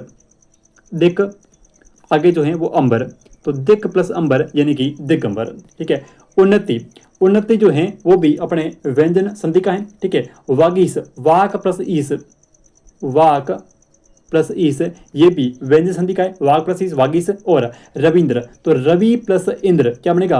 रवि, रवि प्लस इंद्र, ये बन जाएगा रविंद्र। क्या बनेगा? रवि प्लस इंद्र यानी कि रविंद्र। ये अपने जो है वो ई और ई मिलकर के बड़े ई का निर्माण हुआ, यानी कि संधि कौन सी यहाँ पे जो संधि है वो अपनी वृद्धि, सॉरी वृद्धि नहीं, दीर्घ स्वर संधि। ठीक है, रविंद्र में जो संधि है रवि प्लस इंद्र, ये है अपनी दीर्घ स्वर संधि। चलो नेक्स्ट देखो, पुनर्जन्म का संधि विच्छेद, वही पुनर और जन्म सही कहाँ पे लिखा वही देखना है। ठीक है, पुनर और जन्म यानी कि पुनर्जन्म, तो ये देखिए यहाँ पे पुनर और जन्म। ठीक है, पुनर्जन्म शब्द जो है ऐसे लिखा जाता है, ये भी ध्यान रखें। पुनर्जन्म यानी कि ज के ऊपर जो है आधा र आएगा। फिर देखिए अगला क्वेश्चन, पूजनीय में कौन सा यहाँ पे प्रत्यय है? बताइए भाई पूजनीय शब्द के अंदर कौन सा प्रत्यय है? ठीक है, पूजनीय, पूजनीय के अंदर जो प्रत्यय है वो है अपना अनीय प्रत्यय। कौन सा? पूजनीय शब्द में जो प्रत्यय है वो है अनीय प्रत्यय। तो इसका आपका यहाँ पे 3 नंबर ऑप्शन सही होगा, पूजनीय में अनीय प्रत्यय। ठीक है, नेक्स्ट देखिए अगला क्वेश्चन, अगला है कि भाववाचक संज्ञा का जो उदाहरण है वो इनमें से कौन सा है? ठीक है, इनमें से भाववाचक संज्ञा का जो उदाहरण है साथियों ये कौन सा है? ठीक है, बूढ़ा, बच्चा, यौवन या फिर लड़का। तो सुनना, भाववाचक में देखो भाव होना चाहिए। ठीक है, भाववाचक जो संज्ञा होती है वो हमें दिखाई नहीं देती है, उसके अंदर किसी न किसी प्रकार का एक भाव होता है सिर्फ। ठीक है, सबसे पहले देखिए बूढ़ा। अब ये जो बूढ़ा शब्द है, मैंने कहा कि वह जो व्यक्ति है वह बूढ़ा है। ठीक है, वह जो व्यक्ति है साथियों, वह जो व्यक्ति खड़ा है वह बूढ़ा है। अब ये जो वहाँ पे बूढ़ा है ये उस व्यक्ति की जो है वो विशेषता बता रहा है। ठीक है, और विशेषता बताने वाले शब्दों को हम कहते हैं विशेषण। ठीक है, तो ये जो बूढ़ा शब्द है ये एक विशेषण है, न कि भाववाचक संज्ञा। अगर मैंने इसी शब्द का बना दिया बूढ़ा और पा, क्या बना दिया? बुढ़ापा, बुढ़ापा, तो ये जो है बुढ़ापा, ये एक भाववाचक संज्ञा है। तो बुढ़ा विशेषण से निर्मित जो भाववाचक संज्ञा है वो अपनी कौन सी है, बुढ़ापा है। ठीक है, तो ये आपका बुढ़ा, जैसे हो जाएगा बुढ़ापा। बच्चा, बच्चा जो है वो कौन सा बच्चा, तो ये अपनी कौन सी है, ये अपनी जो है वो अपनी कौन सी एक जातिवाचक है। ठीक है, बच्चा जो है वो है जातिवाचक। फिर है यौवन और लड़का, लड़का जो है ये भी जातिवाचक है। ठीक है, और यौवन जो है ये अपनी एक भाववाचक संज्ञा है। ठीक है, यौवन जो है वो साथियों एक भाववाचक संज्ञा। तो यहाँ पे आपका 3 नंबर ऑप्शन बिल्कुल सही होगा। चलो नेक्स्ट देखो, अगला प्रश्न है कि निम्न में से भाववाचक संज्ञा का उदाहरण यहाँ पे नहीं है, बताइए कौन सा यहाँ पे नहीं है भाववाचक का। तो बचपन, अमर, बुढ़ापा या फिर जो है वो सफलता। तो सफलता जो है वो भाववाचक संज्ञा है, बिल्कुल है। बुढ़ापा बिल्कुल है, बचपन बिल्कुल है, लेकिन अमर, ये जो अमर शब्द है, ठीक है, ये भाववाचक संज्ञा का नहीं है। तो आपका यहाँ पे अमर हो जाएगा, वह व्यक्ति जो है अमर है। मैंने कहा वह जो व्यक्ति है वो अमर है, यानी कि ये उस व्यक्ति की विशेषता बता रहे हैं कि वह जो व्यक्ति है वो अमर है। तो अमर जो है वो एक यहाँ पे विशेषण है, न कि भाववाचक संज्ञा। ठीक है, चलो नेक्स्ट देखो, निम्नलिखित में से भाववाचक संज्ञा जो है वो कौन सी है, इनमें से भाववाचक संज्ञा जो है वो कौन सी है, बताइए कौन सी है। शत्रुता, वीर, मनुष्य या फिर गुरु। तो इनमें से भाववाचक संज्ञा जो उदाहरण है वो साथियों कौन सा है। ठीक है, तो यहाँ पे शत्रुता या फिर वीर, मनुष्य या फिर गुरु। तो शत्रुता, ये देखो शत्रु से बना है शत्रुता। ठीक है, तो बिल्कुल सही है, 1 नंबर पे आपकी भाववाचक है। ठीक है, फिर है वीर। ठीक है, वीर जो है ये एक विशेषण है और इससे बन गया वीरता। ठीक है, मनुष्य, मनुष्य एक जातिवाचक है और इससे बन जाएगा मनुष्यता, मनुष्यता या फिर इसको बोल दो मानवता, ये भाववाचक है। और गुरु से बन जाएगा गुरुता। ठीक है, तो गुरु कोई भी हो सकता है, इनकी जातिवाचक है। तो आपका 1 नंबर, इनकी शत्रुता जो है ये एक भाववाचक संज्ञा है। अगला क्वेश्चन देखिए, चलिए नेक्स्ट क्वेश्चन देखिए अपना। अगला जो क्वेश्चन है वो कह रहे हैं कि इनमें से किस विकल्प में सभी शब्द जातिवाचक संज्ञा हैं। ठीक है, इनमें से कौन से विकल्प में सभी जो शब्द हैं वो अपने जातिवाचक संज्ञा हैं। सबसे पहले देखिए हिमालय, हिमालय एक ही है या फिर बहुत सारे हैं। तो हिमालय जो है वो एक ही है। और जो चीज़ें साथियों, जो चीज़ें एक ही होती है उनमें व्यक्तिवाचक संज्ञा होती है, न कि अपनी जातिवाचक संज्ञा। ठीक है, तो ऑप्शन नंबर 1 जो है इसमें हिमालय जो है वो व्यक्तिवाचक है और काशी जो है ये व्यक्तिवाचक है और शहर जो है ये कोई भी हो सकता है, तो ये अपना एक जातिवाचक है। ठीक है, बाकी आपके 2 ऑप्शन, एक तो हिमालय और एक जो काशी है ये अपने कैसे है, ये दोनों अपने कैसे हैं, व्यक्तिवाचक है। और जो शहर है ये कोई भी हो सकता है, तो ये अपने जातिवाचक है। ठीक है, उसके बाद में दिल्ली, पहाड़ और कामना। ठीक है, अब देखिए ये जो कामना शब्द है ये वाला, ये तो है एक भाववाचक संज्ञा का। ठीक है, भाव। और पहाड़ जो है वो कोई भी हो सकता है, तो ये पहाड़ जो है ये जातिवाचक है। ठीक है, और दिल्ली जो है ये एक ही है, तो ये अपने व्यक्तिवाचक है। ठीक है, उसके बाद में पहाड़ कोई भी है, बालक और नदी, ये तीनों अपने जो हैं वो जातिवाचक संज्ञा के उदाहरण हैं। ठीक है, और बाकी आपके देखिए शहर कोई भी हो सकता है, तो ये जातिवाचक है। पहाड़ कोई भी हो सकता है, जातिवाचक है। लेकिन ये मोहन जो है ये वापस आपके व्यक्तिवाचक हो गया। ठीक है, तो यहाँ पे आपके ऑप्शन नंबर 3 में पहाड़, बालक और नदी ये तीनों जातिवाचक संज्ञा के उदाहरण हैं। नेक्स्ट देखिए अगला क्वेश्चन कि निम्न में से किस विकल्प में सभी जातिवाचक संज्ञा है। तो देखिए भारत, रामायण और मोहन। तो वापस देखिए मोहन व्यक्तिवाचक हो गया। ठीक है, रामायण व्यक्तिवाचक हो गया और भारत जो है वो व्यक्तिवाचक है। तो ये तीनों जो हैं वो अपने व्यक्तिवाचक संज्ञा के उदाहरण है, लेकिन यहाँ पे आपसे पूछा है जातिवाचक संज्ञा का। ठीक है, और पुस्तक, पहाड़ और नदी, देखिए पुस्तक कोई भी हो सकती है, पहाड़ कोई भी हो सकता है और नदी जो है वो कोई भी हो सकती है। तो यहाँ पे आपका 2 नंबर ऑप्शन जो है इनमें सभी जो है वो जातिवाचक संज्ञा के उदाहरण है। ठीक है, उसके बाद में देखिए ऑप्शन नंबर 3 में जयपुर, जयपुर एक शहर का नाम है। ठीक है, और जयपुर के जैसा कोई और शहर है नहीं, तो यहाँ पे जयपुर जो है वो व्यक्तिवाचक है। लड़की कोई भी हो सकती है, जातिवाचक है। और बुढ़ापा जो है ये एक भाववाचक संज्ञा है, जो कि एक बुढ़ा विशेषण से निर्मित है। ठीक है, फिर देखिए गंगा, हिमालय और मनुष्य। देखिए गंगा जो है ये एक नदी का नाम है, व्यक्तिवाचक है। ठीक है, उसके बाद में हिमालय भी एक व्यक्तिवाचक है और मनुष्य जो है ये एक भाववाचक संज्ञा है। सॉरी, मनुष्य से मानवता बनेगा और मानवता जो है ये एक भाववाचक संज्ञा है और मनुष्य जो है ये एक जातिवाचक संज्ञा है। ठीक है, तो यहाँ पे आपका 2 नंबर सही हो जाएगा। नेक्स्ट देखिए अगला, सभी भाववाचक संज्ञाएं बताइए कौन सी है। बालक जातिवाचक आ गई तो गलत हो गया। प्राति पुस्तक, पुस्तक जो है ये जातिवाचक आगे गलत हो गया। सौंदर्य, सौंदर्य और देखिए सौंदर्य, सौंदर्य होता नहीं है, गलत हो जाएगा। फिर अपनापन, निष्पुण, ये गलत हो जाएगा। ठीक है, और ईर्ष्या, बचपन और नैतिकता, तो आपका 4 नंबर ऑप्शन यहाँ पे सही होगा, ईर्ष्या, बचपन और नैतिकता।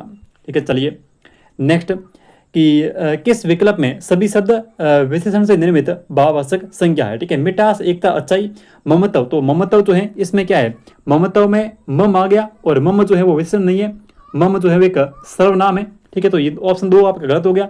सुझाव, वीरता और पढ़ाई, तो पढ़ना एक क्रिया है। ठीक है, पढ़ना ये एक क्रिया है, न कि विशेषण। ठीक है, सुंदरता, अपनत्व और चुनाव, तो ये आपका होगा नहीं। ठीक है, ऑप्शन नंबर 1 आपका सही होगा। मिठास के अंदर मीठा, एकता में एक और अच्छाई में अच्छा, ये तीनों जो है वो विशेषण से निर्मित है। नेक्स्ट देखिए, जातिवाचक यहाँ पे नहीं है। ठीक है, लोहा एक जातिवाचक है, लकड़ी एक जातिवाचक है, पुस्तक जो है जातिवाचक है, लेकिन शेषव जो है ये एक भाववाचक संज्ञा है। ठीक है, शेषव में संज्ञा कौन सी है, भाववाचक संज्ञा। नेक्स्ट देखिए अगला क्वेश्चन कि मध्यम पुरुष सर्वनाम का प्रयोग किस वाक्य के अंदर किया गया है। ठीक है, मध्यम पुरुष, देखिए मध्यम पुरुष वह सर्वनाम जिसमें हम जो है वो आगे जो सुन रहा है, यानी कि बोलने वाला जो वक्ता होता है वो सुनने वाले के लिए जिन शब्दों का प्रयोग करता है उनको हम बोलते हैं मध्यम पुरुष सर्वनाम। ठीक है, जैसे मैं बोल रहा हूँ, ठीक है, तो मैं हूं उत्तम पुरुष और आप सुन रहे हैं तो आप हैं मध्यम पुरुष, और आप और यानी कि आप और मैं दोनों मिलकर के किसी तीसरे इंसान की बात कर रहे हैं। ठीक है, तो वो हो जाएगा अपना कौन सा, वो अपना हो जाएगा अन्य पुरुष सर्वनाम। बताइए यहाँ पे मध्यम पुरुष यानी कि मैं बात बोलूंगा आपके लिए। ठीक है, किस वाक्य के अंदर मैं जो है वो आपके लिए बात बोल रहा हूँ और वो होगा अपना मध्यम पुरुष। देखिए आप बीमार हो गए थे, ये बात मैं आपके लिए बोल रहा हूँ कि आप जो है बीमार हो गए थे। ठीक है, तो आपका ऑप्शन नंबर 1 के अंदर जो है वो मध्यम पुरुष सर्वनाम है। मैं अपने आप चली जाऊंगी, ये निजवाचक है, चली जाए भले। ठीक है, निजवाचक है, यहाँ पे ये निजवाचक हो गया। ठीक है, वह चली गई, मैंने कहा आपसे कि वह चली गई, या फिर आपने अपने किसी मित्र से कहा कि वह जो है वो चली गई, तो वहां हम किसकी बात कर रहे हैं, हम मिल करके उसकी बात कर रहे हैं ना, तो आपकी हो रही है यहाँ पे बात, न मेरी हो रही है। ठीक है, किसी तीसरे इंसान की बात हो रही है, तो यहाँ पे हो जाएगा अपना अन्य पुरुष। ठीक है, ये हो गया अन्य पुरुष। उसके बाद में हम नहीं जाएंगे। ठीक है, हम सब की बात करें कि हम जो है वो नहीं जाएंगे। ठीक है, तो यहाँ पे ये हो जाएगा उत्तम पुरुष, उत्तम पुरुष। ठीक है, तो यहाँ पे आपका 1 नंबर ऑप्शन सही होगा। नेक्स्ट कि किस विकल्प में मध्यम पुरुष सर्वनाम का प्रयोग हुआ है। मध्यम पुरुष यानी कि आपके लिए बताइए, मैंने, उसने कहा था, उसने कहा था। ठीक है, तो उसने कहा था, मैंने कहा था, मैंने कहा कि उसने कहा था। ठीक है, तो ये मैंने आपको बोली कि उसने कहा था, यानी कि ये तो हो गया अन्य पुरुष, ये हो गया अन्य पुरुष। अन्य लोगों के साथ साथ, ठीक है, आपको भी सूचित कर दें, तो ये वैसे मैंने पहले में गया। ठीक है, तो ये सही नहीं है। ठीक है, क्वेश्चन गलत टाइप हुआ है। नेक्स्ट देखिए, मध्यम पुरुष का प्रयोग जो है वो कहाँ पे हुआ है, बताइए इनमें से कहाँ पर जो है मध्यम पुरुष का प्रयोग हुआ है। अपने से बड़ों का आदर करना चाहिए। ठीक है, उसके बाद में ऐसे समय में आप साथ न दोगे तो और कौन देगा, बिल्कुल यहाँ पे आपका मध्यम पुरुष है। ठीक है, उसके बाद में यह कार्य मैं अपने आप कर लूंगा, तो ये निजवाचक है, यहाँ पे हो जाएगा निजवाचक। उसके बाद में आप भला तो जग भला। ठीक है, ये भी यहाँ पे किसकी बात हो रही है, यहाँ पे निजवाचक की बात है कि आप भला तो फिर जग भला, यानी कि खुद अगर अच्छा हो तो फिर सारा संसार अच्छा है। ठीक है, तो यहाँ पे आपका 2 नंबर ऑप्शन के अंदर मध्यम पुरुष सर्वनाम है। नेक्स्ट देखिए अगला क्वेश्चन कि पुरुषवाचक सर्वनाम से संबंधित वाक्य कौन सा है, बताइए भाई कौन सा ऑप्शन इसका सही होगा। ऑप्शन 1 नंबर में है अपना कल कोई आया था। ठीक है, पुरुषवाचक बताना है। देखिए कल कोई आया था, अब कोई आया था, यहाँ पे कोई निश्चित नहीं है कि कौन आया था, तो ये अनिश्चित सर्वनाम है। ठीक है, अनिश्चयवाचक सर्वनाम है। ठीक है, उसके बाद में यह घर बहुत सुंदर है। ठीक है, यह घर जो है वो बहुत सुंदर है। ठीक है, उसके बाद में वे लोग कहाँ जा रहे थे। ठीक है, तो ये तो प्रश्नवाचक है। ठीक है, ये हो गया प्रश्नवाचक। और वह आवश्यक कार्य से अजमेर गया है। ठीक है, वह जो है वो आवश्यक कार्य से अजमेर गया है। ठीक है, तो इसमें कौन सा यहाँ पे सही होगा, यह घर बहुत सुंदर है या फिर वे लोग कहाँ जा रहे थे, या फिर वह आवश्यक कार्य से अजमेर गया है। ठीक है, तो मैंने आपसे कहा कि वह जो है वो आवश्यक कार्य से अजमेर गया है, तो यहाँ पे आपका जो है वो कौन सा हो जाएगा, यहाँ पे आपका पुरुषवाचक सर्वनाम हो जाएगा। और पुरुष में कौन सा, पुरुषवाचक में होगा अन्य पुरुष, यानी कि मैंने आपसे कहा कि वह जो है वो किसी काम से अजमेर गया है। ठीक है, तो मैंने और आपने दोनों मिलकर के उसकी बात की, यानी कि वह जो है वो अजमेर गया है। ठीक है, अगला देखिए, अगला क्वेश्चन देखिए भाई। हाँ जी, कि किस वाक्य में मध्यम पुरुष सर्वनाम का प्रयोग नहीं हुआ है। ठीक है, यहाँ पे कौन से वाक्य के अंदर मध्यम पुरुष नहीं है। आपने तो कमाल कर दिया। ठीक है, तो आपने तो कलाम है वो कमाल कर दिया, तो ये मैंने बात की आपकी। ठीक है, और जिस वाक्य में मैं आपकी बात करूंगा वो होगा मध्यम पुरुष। ठीक है, सुभाष चंद्र बोस महान देशभक्त थे, वे अपने देश की सेवा के लिए उच्च पद का भी त्याग कर दिया था।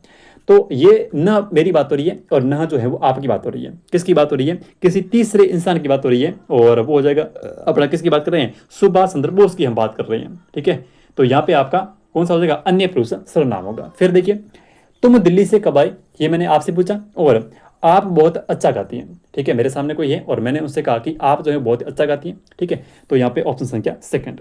नेक्स्ट, मैं, हम, तू और तुम और वह और वे, ये किस सर्वनाम के उदाहरण है, तो ये है पुरुषवाचक है। ठीक है, ये सभी जो है वो पुरुषवाचक हैं, तो आपका यहाँ पे 2 नंबर ऑप्शन बिल्कुल सही होगा, पुरुषवाचक सर्वनाम। ठीक है, अगला देखिए, अगला कि प्रश्नवाचक सर्वनामों का समूह कौन सा है, तो प्रश्नवाचक में देखिए कौन, किसे और कब। ठीक है, 4 नंबर ऑप्शन, कौन, कब और किसे, ये प्रश्नवाचक है। अगला देखिए, किस विकल्प में निजवाचक सर्वनाम का प्रयोग नहीं हुआ है। ठीक है, देखिए मैं आप ही चला जाऊंगा, ये निजवाचक है, मैं मेरे लिए बात कर रहा हूँ। ठीक है, खुद की। श्याम अपना खाना खुद बना लेता है, तो ये बात हो रही है श्याम की। ठीक है, मैंने कहा कि श्याम जो है वो अपना खाना खुद बना लेता है। ठीक है, मैंने आपसे कहा, और श्याम कोई तीसरा इंसान है, तो ये अन्य पुरुष सर्वनाम है। ठीक है, तो यहाँ पे आपका 2 नंबर से होगा। ठीक है, मैं ये कार्य अपने आप कर लूंगा, ये निजवाचक है, बिल्कुल है। आप कहोगे, सॉरी आप कहोगे तो बैठूंगा, श्याम अपना खाना खुद बना लेता है, सॉरी यहाँ पे ये निजवाचक है, ये यहाँ पे निजवाचक है। और यहाँ पे देखिए चौथा कि आप कहोगे तो बैठूंगा, आप कहोगे तो बैठूंगा, आप कहोगे तो पढ़ूंगा, यानी कि ये बात हो रही है किसकी, आपकी। तो यहाँ पे आपका जो है वो ये निजवाचक नहीं है, बल्कि आप कहोगे तो बैठूंगा यानी कि मध्यम पुरुष सर्वनाम है। नेक्स्ट, जिस शब्द की विशेषता बताई जाती है वो क्या होता है। ठीक है, उसको बोलते हैं विशेष्य। ठीक है, विशेष्य, जिसकी विशेषता हम बताते हैं वो होगा विशेष्य। नेक्स्ट, किसी विशेष्य के साथ परिमाण बोधक विशेषण जो है वो प्रयुक्त हुआ है। ठीक है, परिमाण, अब परिमाण में क्या होता है, देखिए ये जो शब्द है परिमाण, अब इसमें देखिए बहुत आदमी, अब कितने आदमी। ठीक है, तो ये देखिए ये जो है वो संख्यावाचक विशेषण है यहाँ पे, क्योंकि बहुत आदमी, अब जितने भी आदमी हैं, ठीक है, उनको हम गिन सकते हैं। ठीक है भाई, देखिए बहुत आदमी यानी कि कितने आदमी, उनको हम गिन सकते हैं ना, बिल्कुल गिन सकते हैं। तो ये अपना कौन सा हो जाएगा, ये तो हो जाएगा संख्यावाची विशेषण। ठीक है, ये हो गया अपना संख्यावाचक। ठीक है, उसके बाद में सब पेड़, अब कितने पेड़ हम गिन सकते हैं, तो ये भी एक संख्यावाची है। ठीक है, 2 शेर घी और अनेक देश, अब कितने देश हम गिन सकते हैं, बिल्कुल गिन सकते हैं, तो ये भी एक संख्यावाचक है वैसे तो। ठीक है, ये भी अपना संख्यावाचक, लेकिन 2 शेर घी, क्या आप गिन सकते हैं क्या 2 शेर घी को, नहीं गिन सकते, ये एक परिमाण है। ठीक है, ये एक परिमाण है, तो आपका यहाँ पे 3 नंबर ऑप्शन जो है वो यहाँ पे सही होगा, 2 शेर घी। बाकी जितने भी हैं वो संख्यावाचक, क्योंकि इन सभी को हम जो है वो गिन सकते हैं। नेक्स्ट देखिए, किसके अंदर परिमाण बोधक विशेषण है, बताइए। आज मैंने अधिक केले खा लिए, अब कितने खा लिए मैं गिन सकता हूँ। ठीक है, कितने खा लिए, 2 4 5 6 7 10 12 गिन सकते हैं, तो ये संख्यावाचक है। उस पुस्तक को पढ़ो। ठीक है, ये उस पुस्तक को पढ़ो, ये एक संकेतवाचक बता रहा है। ठीक है, कि उस पुस्तक को पढ़ो, पर्टिकुलरली उस बुक को पढ़ो। ठीक है, तो ये एक संकेतवाचक है। उसके बाद में मोहन 2 किलो दूध पी गया। ठीक है, और सोवन जो है वो 5 केले खा गया। अब 5 केले 1 2 3 4 5 ये संख्यावाचक है, लेकिन ये अपना उस पुस्तक को पढ़ो ये है संकेतवाचक, संकेत। और आपके 1 नंबर और 4 नंबर ये है संख्यावाची, 2 नंबर है आपका संकेत, और नंबर 3 पे मोहन 2 किलो दूध पी गया। ठीक है, 2 किलो यानी कि हम गिन नहीं सकते, ये एक परिमाण वाचक है। ठीक है, तो चलिए नेक्स्ट देखिए, अगला देखिए भाई कि किसमें परिमाणवाचक विशेषण है। ठीक है, परिमाणवाचक बताना है कि खेल का मैदान जो है वो लंबा है। अब खेल का मैदान लंबा है, ये कितना लंबा है। ठीक है, ये एक परिमाण है। ठीक है, उसके बाद में पंकज अच्छा गायक है, तो ये तो गुण है, गुणवाचक है। पंकज जो अच्छा गायक है, ये लिखे भी हैं कि गुण है। ठीक है, उसके बाद है सफ़ेद कमीज नहीं पहनता, तो ये भी गुण है, सफ़ेद काला जो भी है वो गुण है सारे। और इस बार बारिश में बहुत ओले गिरे, ठीक है, इस बार बारिश में बहुत ओले गिरे, लेकिन खेल का मैदान जो है वो लंबा है। तो ये एक आपका जो है वो यहाँ पे कौन सा हो जाएगा, देखिए खेल का मैदान लंबा है और इस बार बारिश में बहुत ओले गिरे, ठीक है। तो हाँ जी, तो आपका इसका ऑप्शन संख्या 4 सही होगा कि इस बार बारिश में बहुत ओले गिरे हैं, ठीक है, क्योंकि ओलों को हम जो है वो गिन नहीं सकते।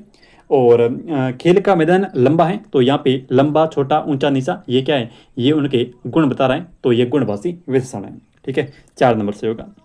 नेक्स्ट देखिए कि निम्नलिखित में से कौन सा शब्द संज्ञा शब्द से बना हुआ एक विशेषण नहीं है, ठीक है, इनमें से कौन सा जो शब्द है वो संज्ञा से बना हुआ एक विशेषण नहीं है, ठीक है। धार्मिक धर्म संज्ञा है, ठीक है। लिखित, ठीक है, लिखित में लिखना क्रिया है, ठीक है। रोगी, तो रोगी जो है उसमें हो जाएगा रोग, ठीक है, रोगी उससे हो जाएगा रोग। और रूपवान, दोबारा देखिए देखिए ये जो धार्मिक है ये कह रहा है कि कौन सा जो है वो संज्ञा शब्द से बना हुआ विशेषण यहाँ पे नहीं है।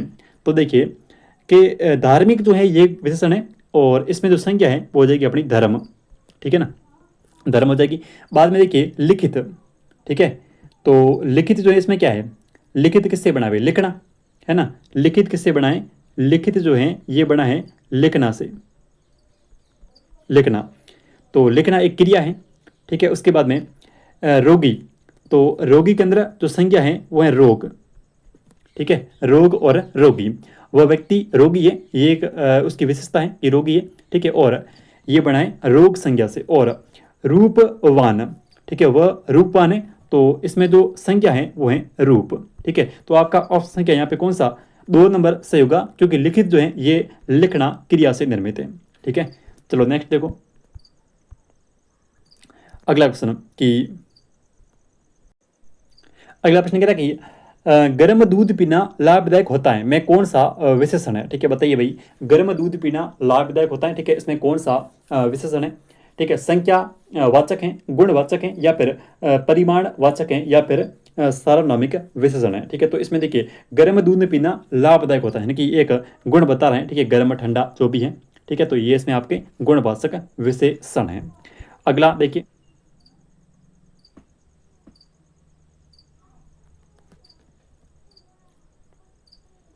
अगला क्वेश्चन देखिए, अगला प्रश्न की उपनिवेश शब्द से बना हुआ समुचित जो विशेषण है वो कौन सा होगा, ठीक है, उपनिवेश से बना हुआ, तो उपनिवेश से बन जाएगा औपनिवेशिक, ठीक है, उपनिवेश से बन जाएगा औपनिवेशिक, ठीक है। तो यहाँ पे आपका 2 नंबर जो है वो सही होगा, उपनिवेश से औपनिवेशिक।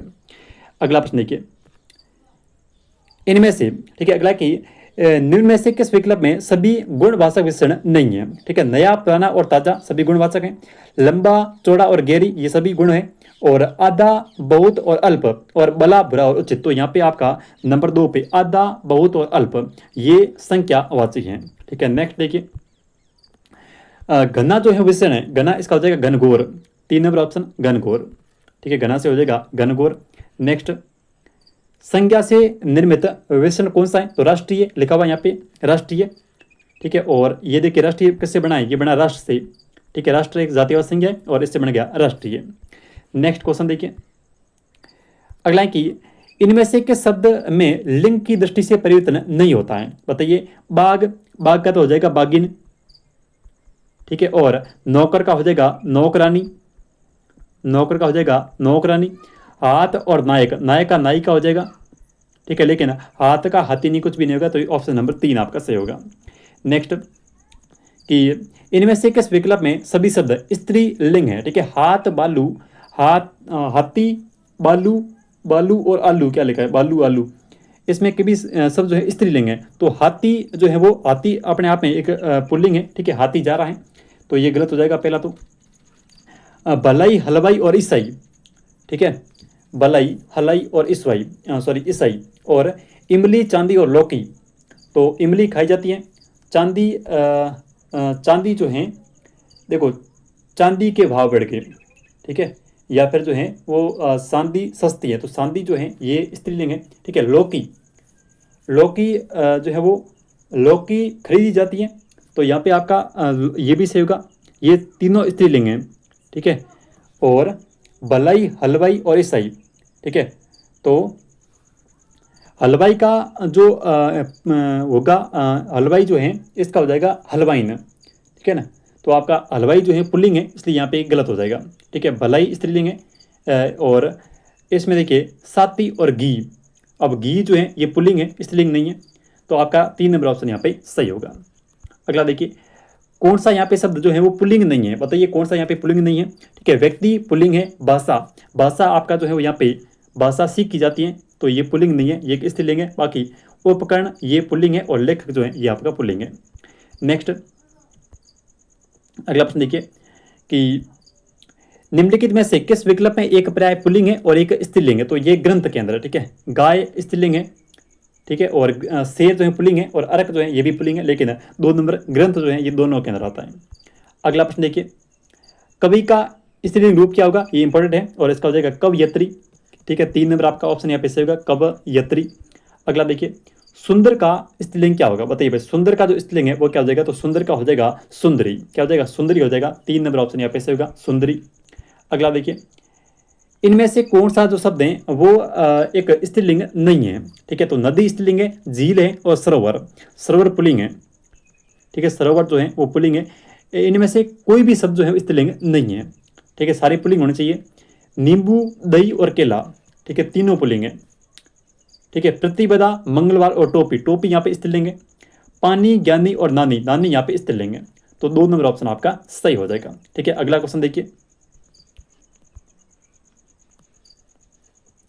कि कौन से शब्द सदैव एक वचन में प्रयुक्त होते हैं, ठीक है। तो देखो, आंसू ये हमेशा बहुवचन में आएंगे, वंश ये हमेशा बहुवचन में, ठीक है, और बाल ये भी हमेशा बहुवचन में। ऑप्शन ए आपका है नहीं, यहाँ पे क्या लिखा पता नहीं। अगला क्वेश्चन देखिए,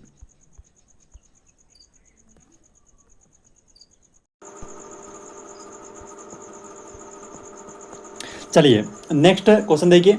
अगला जो क्वेश्चन है वो कह रहा है कि एक वचन में प्रयुक्त होने वाला शब्द जो है वो कौन सा है, ठीक है। इनमें से कौन सा जो शब्द है वो एक वचन में प्रयोग हो रहा है, ठीक है। ऑप्शन ए देखिए, हस्ता अक्षर दर्शन, यहाँ पे दुर्शन नहीं है, यहाँ पे दर्शन है, ठीक है, ये अपना हो जाएगा दर्शन। और प्राण और भीड़, तो कौन सा एक ऐसा शब्द है जो अपने एक वचन के अंदर प्रयोग हो रहा है। देखिए, हस्ता अक्षर जो है ये हमेशा बहुवचन में प्रयोग होता है, ठीक है, ये हमेशा बहुवचन। और देखिए दर्शन, दर्शन भी हमेशा बहुवचन। और प्राण, देखिए प्राण जो है वो हमेशा, देखिए हम कहते हैं कि किसी के जो प्राण है वो उड़ गए, ठीक है, किसी के जो प्राण है, प्राण पंखे हुए वो उड़ गए। तो देखिए प्राण जो है वो हमेशा कभी भी एक प्राण नहीं उड़ता है, ठीक है, प्राण हमेशा तो दोनों है, ठीक है। ऐसे मतलब मान सकते हैं कि जो प्राण होते हैं वो हमेशा साथ में उड़ते हैं, ठीक है। तो ये बहुवचन है, इसको हम एक वचन के अंदर प्रयोग नहीं कर सकते, ठीक है। तो आपका यहाँ पे डी ऑप्शन, भीड़ कितनी भी हो, ठीक है, इनको हम कभी भी जो है वो भीड़ का भीड़ो नहीं बना सकते, ठीक है। तो भीड़ जो है ये हमेशा एक वचन के अंदर ही प्रयोग होता है, ठीक है। भीड़ का कभी भी कितनी भी भीड़ हो तो वो सब जो है वो भीड़ ही रहेगा, और इसका हम जो है वो बहुवचन नहीं बना सकते, ठीक है। ये हमेशा एक वचन के अंदर ही प्रयोग होगा, तो इसका आपका यहाँ पे डी ऑप्शन जो है चौथा बिल्कुल सही होगा। नेक्स्ट देखिए, अगला क्वेश्चन देखिए भाई। अगला क्वेश्चन है कि कौन सा, देखिए इनमें से अगला है कि कौन सा जो है वो एक वचन है, ठीक है। कौन इनमें से जो है वो एक वचन का शब्द है, ठीक है। सबसे पहले देखिए अच्छे लेखक, अब ठीक है, अब यहाँ पे जो है बहुत सारे लेखकों के साथ में बात हो रही है, ठीक है। अच्छे लेखक यानी कि किसी एक लेखक की बात नहीं कर रहे हैं, ठीक है। अच्छे लेखक यानी कि बहुत सारे लेखक, तो ये आपका जो है बहुवचन है, एक वचन नहीं है। उसके बाद में कौन सी कृतियाँ, यहाँ पे किसी एक कृति की बात नहीं हो रही है, ठीक है, यहाँ पे बहुत सारी कृतियों की बात हो रही है, तो यहाँ पे आपका ये 2 नंबर ऑप्शन जो है ये भी गलत है, एक वचन नहीं है, ठीक है। उसके बाद में अपनी मातृभाषा, ठीक है, तो अपनी, देखिए अपनी मातृभाषा, ठीक है, तो ये अपना एक वचन है, अपनी मातृभाषा। और उसके बाद में अन्य देशों, और पता नहीं कितने देशों की बात हो रही है, ठीक है, अन्य देश है यानी कि बहुत सारे देशों की बात हो रही है, तो ये अपना बहुवचन है, न कि एक वचन है, ठीक है। तो इसका आपका यानी कि इस क्वेश्चन का आपका ऑप्शन संख्या यहाँ पे 3 जनजातियों का रहा है, बिल्कुल यहाँ पे सही होगा। अपनी मातृभाषा जो है ये अपना एक वचन है, ठीक है। अगला देखिए, नेक्स्ट क्वेश्चन देखिए भाई। चलिए अगला क्वेश्चन देखिए। अगला जो क्वेश्चन है वो कह रहा है कि किस वाक्य में संदिग्ध वर्तमान काल है, ठीक है। कौन से वाक्य में एक संदिग्ध वर्तमान काल है, ठीक है, वर्तमान काल की बात करनी और वो भी संदिग्ध बताना है, ठीक है।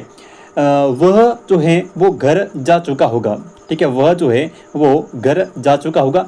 तो इसमें क्या है कि वह जो है वो घर जा चुका होगा। अब गया है या फिर नहीं गया है, इसका कोई फिक्स नहीं है कि वो गया ही है या फिर नहीं गया है। ठीक है, तो ये जो वाक्य है अपना फर्स्ट कि वह घर जा चुका होगा। ठीक है, ये कौन सा है? ये है संदिग्ध भूतकाल है। ठीक है, देखो भूतकाल के अंदर कोई काम हो गया है। ठीक है, भूतकाल में कोई काम जो है वो हो चुका है, लेकिन अब वो पूरा हुआ है या फिर नहीं हुआ है, इसका कोई जो है पक्का ये नहीं है कि हो ही गया है या फिर नहीं हुआ है, तो उसको हम बोलते हैं संदिग्ध भूतकाल। ठीक है भाई, अगर वह घर जो है चला गया होता, ठीक है, मतलब पूरी तरीके से चला गया तो वो पूर्ण भूतकाल होता। लेकिन यहाँ पे कह रहे हैं कि वह घर जो है वो जा चुका होगा। अब गया है या फिर नहीं गया, इसका कोई पक्का वो नहीं है, तो आपका जो है वो संदिग्ध भूतकाल होगा। ठीक है, फिर जो है वो बच्चा आनंदपूर्वक सोता होगा। अब ये बात हो रही है यहाँ पे वर्तमान की। ठीक है, यहाँ पे जो बात हो रही है बच्चे के सोने की, वो हो रही है वर्तमान की। लेकिन देखिए सोता होगा, यानी कि ये जो है वो एक संदिग्ध वर्तमान है, क्योंकि बच्चा जो है वो वर्तमान के अंदर जो है वो सो रहा है। बच्चा जो है वो प्रेजेंट टाइम में क्या कर रहा है? सो रहा है। लेकिन सो रहा है या फिर नहीं सो रहा है, इसका कोई पक्का वो नहीं है, तो इसमें क्या आएगा? इसमें जो है वो अपना संदिग्ध वर्तमान काल होगा। ठीक है, उसके बाद में बात करते हैं यहाँ पे ऑप्शन 3 की कि उसने जो है वो गीत गाया होगा। अब उसने जो है वो गीत गाया होगा, पक्का नहीं कि उसने गाया होगा। ठीक है, तो ये जो है तीसरा वाक्य वो अपना जो है वो संदिग्ध भूतकाल का है।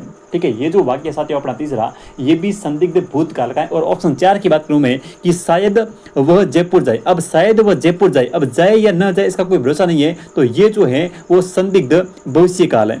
ठीक है, ये जो है वो साथियों संदिग्ध यहाँ पे भविष्य काल के बाद, क्योंकि जयपुर न तो जा रहा है न गया है। ठीक है, जाएगा। ठीक है, शायद वह जयपुर जाए, अब गया नहीं है, शायद जाएगा, यानी कि संदिग्ध जो है वो भविष्य काल है। ठीक है, तो इसमें आपका जो है वो ऑप्शन नंबर यहाँ पे 2 से होगा कि बच्चा जो है वो आनंदपूर्वक सोता होगा। नेक्स्ट देखिए अगला क्वेश्चन। हाँ, अपूर्ण वर्तमान काल का उदाहरण कौन सा है? ठीक है, यहाँ पे बात हो रही है अपूर्ण वर्तमान काल की, यानी कि ऐसा काम जो वर्तमान के अंदर चल रहा है लेकिन पूरा नहीं हुआ है। ठीक है, वर्तमान के अंदर जो काम चल रहा है लेकिन पूरा नहीं हुआ है। देखिए कौन सा आएगा? प्रातःकाल ठंडी हवा चलती है। अब देखिए ये जो काम है कि प्रातःकाल जो है वो ठंडी हवा चलती है, तो ये चलती है, यानी कि ये तो एक सामान्य वर्तमान काल है। भाई प्रातःकाल जो है वो ठंडी हवा चलती, ये डेली चलती है, प्रातःकाल में ये डेली चलती है, तो ये एक जो है वो सामान्य वर्तमान काल है। ठीक है, उसके बाद में मैंने वो पुस्तक पढ़ी है। अब ये जो है कह रहा है कि मैंने जो है वो पुस्तक क्या है? मैंने जो है वो पुस्तक पढ़ी है। ठीक है, ये भी एक सामान्य वर्तमान काल है कि मैंने जो है वो पुस्तक पढ़ी है। ठीक है, रेलगाड़ी तेजी से आ रही है और वह आता तो हम खेलने जाते। अब वह आया नहीं है। ठीक है, अब वह जो है वो साथियों आया नहीं है, अगर वह आता तो हम खेलने जाते। ठीक है, तो ये जो है वो हेतु होता है, हेतु जो है वो हेतु भूतकाल है, सॉरी हेतु वाक्य का एक प्रकार है। ठीक है, तो इसमें हम बात करेंगे तीसरे नंबर की, यानी कि ये जो अपना तीसरा सेंटेंस है यहाँ पे कि रेलगाड़ी जो है वो तेजी से आ रही है। ठीक है, अब ये जो रेलगाड़ी है ये वर्तमान के अंदर आ रही है, लेकिन अभी तक आई नहीं है। ठीक है, सामने से आ रही है। ठीक है, और ये अभी तक वहाँ पे स्टेशन से निकली भी नहीं है। ठीक है, ऐसा नहीं कि रेलगाड़ी आ चुकी है। ठीक है, अगर रेलगाड़ी आ रही है तो ये आ रही है, अभी तक ये पूरा नहीं हुआ काम। ठीक है, रेलगाड़ी के आने का जो काम है साथियों ये पूरा नहीं हुआ है। ठीक है, इसलिए यहाँ पे जो है वो रेलगाड़ी तेजी से आ रही है, अभी तो वो आ रही है, यानी कि अपूर्ण वर्तमान काल है। कौन सा? अपना ऑप्शन नंबर 3 के अंदर। ठीक है, चलिए नेक्स्ट देखिए अगला कि हाँ जी, निम्नलिखित में से भूतकाल को प्रकट करने वाले वाक्यों की पहचान कीजिए। ठीक है, तो यहाँ पे 4 वाक्य हैं, उसमें बताना है कि कौन से जो है वो भूतकाल की बात कर रही है। ठीक है, लड़के ने पुस्तक पढ़ी है। अब लड़के ने पुस्तक जो है वो पढ़ी है, पढ़ने का काम जो है वो पूरा हो चुका है साथियों। ठीक है, पढ़ने का जो काम है वो क्या है? पूरा हो चुका है, यानी कि नंबर 1 पे जो है वो आपका भूतकाल है। ठीक है, अगर पढ़ रहा है तो वो वर्तमान काल होगा। भाई अगर पढ़ रहा है तो वो होता वर्तमान, लेकिन यहाँ पे ये कह रहे हैं कि लड़के ने जो है पुस्तक पढ़ी है, मतलब पढ़ने का जो काम है वो पूरा हो गया है। ठीक है, तो 1 नंबर पे आपका भूतकाल है। राम खाता होगा। अब राम जो है वो साथियों खाता होगा, ये एक संदिग्ध वर्तमान काल है, क्योंकि राम जो है वो खा रहा है वर्तमान में और पक्का नहीं कि खा ही रहा है, तो ये संदिग्ध वर्तमान काल है। ठीक है, राम जो है वो खाना मतलब खाता होगा। अब ये नहीं हो सकता आपका भूतकाल का। तुमने गाया होगा। अब ये संदिग्ध भूतकाल है, ठीक है, कि तुमने जो है वो गाया होगा। तो ये जो है वो गाने का जो काम है साथियों, ये संदिग्ध भूतकाल है, लेकिन है तो भूतकाल का ही। ठीक है, तो आपका यहाँ पे 3 नंबर भी जो है भूतकाल का होगा। ठीक है, तो ठीक है, 1 नंबर और 3 नंबर। फिर 4 देखिए कि उसने मुरारी को मारा था, पूर्ण तरीके से ये जो है भूतकाल है, यानी कि 1, 3 और 4, 1, 3 और 4। आगे देखते हैं और है क्या, 5 ऑप्शन एक और है, इसको भी देख लीजिए। देखिए ये आपका भूतकाल का है, ये पुस्तक पढ़ी है। खाता होगा संदिग्ध वर्तमान है। ठीक है, तुमने गाया होगा, ये संदिग्ध है लेकिन है तो भूतकाल का ही। ठीक है, उसके बाद में उसने मुरारी को मारा था, तो उसने जो है वो मुरारी को क्या था, उसने मुरारी को मारा था, यानी कि मारने का जो काम है वो पहले पूरा हो चुका है। ठीक है, तो ये भी अपना क्या है, ये भी अपना भूतकाल है। उसके बाद में वह जा रहा है। ठीक है, वह अभी जो है वो वर्तमान के अंदर जा रहा, तो ये वर्तमान काल का है। ठीक है, तो यहाँ पे आपका देखिए 1 नंबर, तुमने गाया होगा 3 नंबर और आपका 4 नंबर, यानी कि 1, 3 और 4। ठीक है, इस प्रकार से आपका सही होगा। आगे देखिए हेतु जो है वो मध्य भूतकाल का जो उदाहरण है वो कौन सा है। ठीक है, हेतु। अब देखिए तुम आते तो मेरा काम बन जाता, तुम आए नहीं तो मेरा काम बना नहीं, यानी कि यहाँ पे आपका ऑप्शन नंबर 1।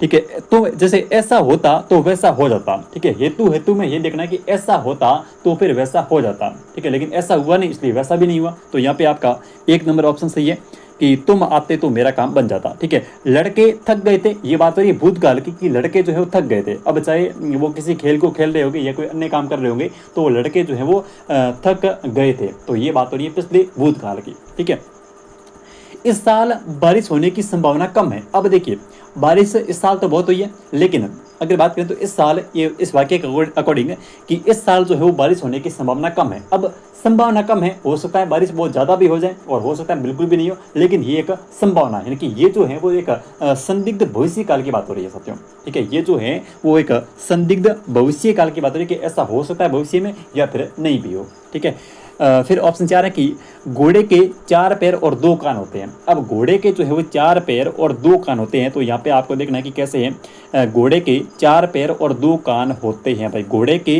4 पैर और 2 कान होते हैं, तो ये तो होते ही है, बिल्कुल सही बात है, ये एक वर्तमान का है। ठीक है, तो आपका 1 नंबर जो है यहाँ पे सही हो जाएगा। ठीक है, आगे देखिए हेतु पूरा हुआ। हाँ जी, नेक्स्ट क्वेश्चन देखिए कि किस क्रमांक में जो है वो एक सही शब्द है। ठीक है, किस क्रमांक में जो शब्द हैं वो अपने सही हैं। सबसे पहले एक देखिए सनमुझ और एकेता। देखिए ऑप्शन पहला जो है आपका बिल्कुल यहाँ पे गलत है। ठीक है, आपको सही शब्द जो है यहाँ पे सेलेक्ट करने हैं। ठीक है, तो सनमुझ, देखो सनमुझ कोई शब्द नहीं होता, वो होता सन्मुख। ठीक है, क्यों, ये वो हो गया अपना सन्मुख, ये आपका सही है सन्मुख। ठीक है, उसके बाद में एकेता। देखिए एकेता कोई वर्ड नहीं होता है। ठीक है, या तो वो जो वर्ड होगा ऐक्य ऐसे। ठीक है, या फिर जो वो वर्ड होगा एकता। ऐक्यता कोई वर्ड नहीं होता है। ठीक है, उसके बाद में देखिए ऑप्शन बी उत्कृष्टता। देखिए उत्कृष्टता नहीं होता, वो उत्कृष्टता होता है। ठीक है, तो उत्कृष्टता आपका जो है यहाँ पे गलत है। पूजनीय और पूज्य, पहली बात तो पूजनीय शब्द है, ये आएगा भी नहीं। ठीक है, जो ये पूजनीय शब्द साथियों, इसके अंदर ये नहीं आएगा, सीधा ही ज हो जाएगा, पूजनीय होता है। ठीक है, और पूज्य, अगर पूज्य को हम लिख रहे हैं, ठीक है, तो पूजनीय शब्द होता है वो होता है ऐसे पूजनी और ये पूजनीय, और पूज्य हमें लिखना है तो यहाँ पर जो है वो ऊ की मात्रा हमें क्या करनी पड़ेगी, बड़ी करनी पड़ेगी, ऐसे पूज्य हो जाएगा। ठीक है, फिर देखिए उत्कर्ष और पूजनीय, तो ये जो शब्द दोनों ये अपने आप में सही है, एक तो उत्कर्ष और एक पूजनीय। ठीक है, तो यहाँ पे आपका डी जो है वो यहाँ पे सही होगा, उत्कर्ष और पूजनीय। चलिए नेक्स्ट क्वेश्चन देखिए। अगला प्रश्न की कौन सा यहाँ पे जो है एक शुद्ध शब्द है। ठीक है, कृतज्ञ। कृतज्ञ देखिए शुद्ध शब्द में कृतज्ञ बिल्कुल सही है, कृतज्ञ गलत है, और यहाँ पे कृतज्ञ कर्त प्रतिज्ञ क्या लिखा, ये तीनों गलत हैं। ठीक है, यहाँ पे ये तीनों गलत हैं आपके। ठीक है, ऑप्शन नंबर 1 जो है यहाँ पे फर्स्ट कृतज्ञ, ये बिल्कुल सही है। ठीक है, फिर देखिए नेक्स्ट क्वेश्चन। हाँ जी, किस क्रमांक में सभी जो है शुद्ध शब्द हैं, बताइए किस क्रमांक में सभी जो शब्द हैं वो अपने शुद्ध हैं। ठीक है, माधुर्य और नीरस, ऑप्शन ए के अंदर है माधुर्य और नीरस। ऑप्शन बी माधुर्यता और सामता, तो ये तो गलत है, दोनों गलत है। यहाँ पे माधुर्यता भी गलत है और ये भी गलत है। ठीक है, ज्ञान और विज्ञान, देखो ये यहाँ पे बात कर रहा है ज्ञान की, और ये विज्ञान नहीं होता, वो विज्ञान होता, साइंस की बात कर रहा है। ठीक है, वो विज्ञान। कृतज्ञ और संहार, तो ये भी गलत है। ठीक है। संहार जो है ये भी गलत है, और आपका कृतज्ञ जो है वो पहले जब लिखा था ऐसे कृतज्ञ वो वाला सही है, ठीक है। तो माधुर्य और नीरस यानी कि ऑप्शन नंबर 1 आपका यहाँ पे सही होगा, 1 नंबर, ठीक है, माधुर्य और नीरस। अगला देखिए, किस क्रमांक में सभी जो है शुद्ध शब्द हैं सन्मुख और सन्मुख, ठीक है, और तदुपरांत।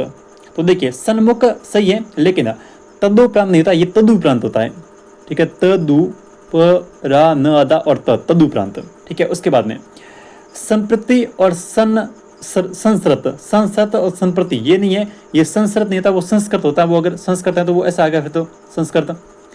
और तदुपरांत सही है, सम्मुख सही है, ठीक है। तो आपका यहाँ पे 3 नंबर ऑप्शन सही है, तदुपरांत और सम्मुख।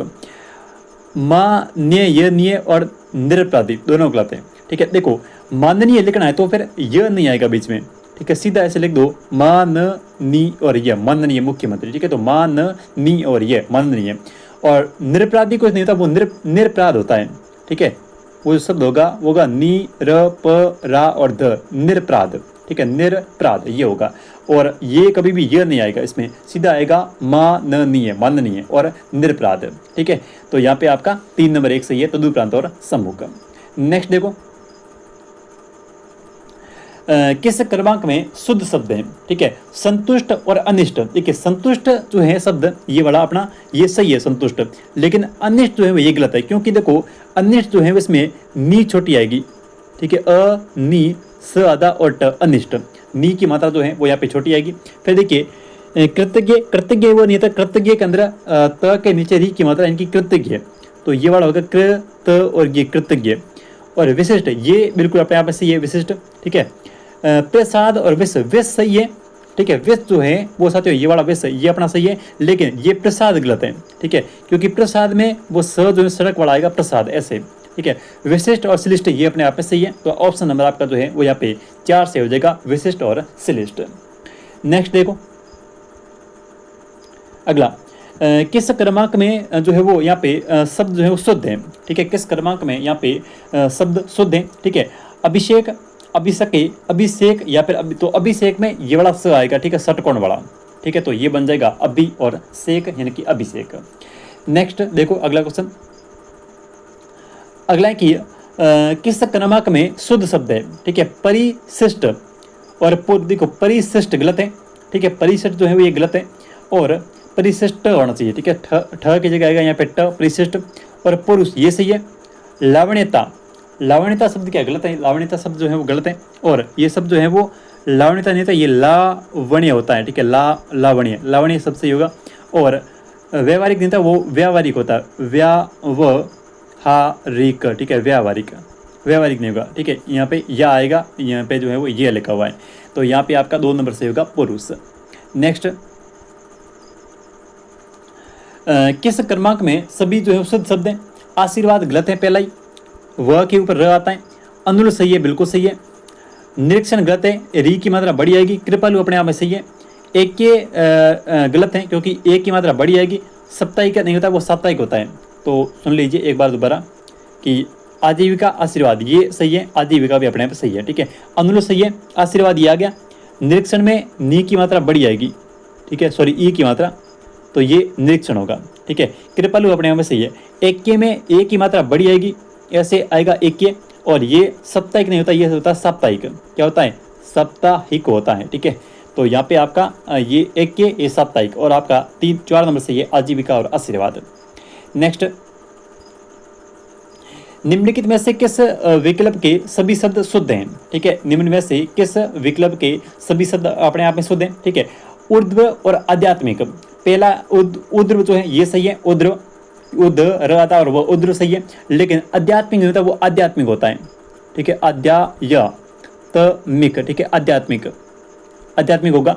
और श्रृंगार और केंद्रीय, केंद्रीय सही है, लेकिन श्रृंगार गलत है, क्योंकि ये श्रृंगार ऐसे आएगा, श्रृंगार, ठीक है।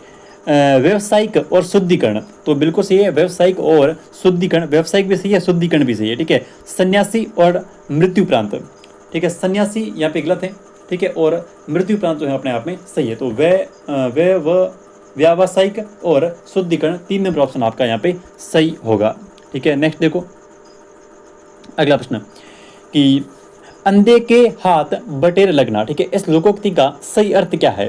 भाई अंधे के हाथ जो हैं वो बटेर लगना, इस लोकोक्ति का सही अर्थ क्या है बताइए?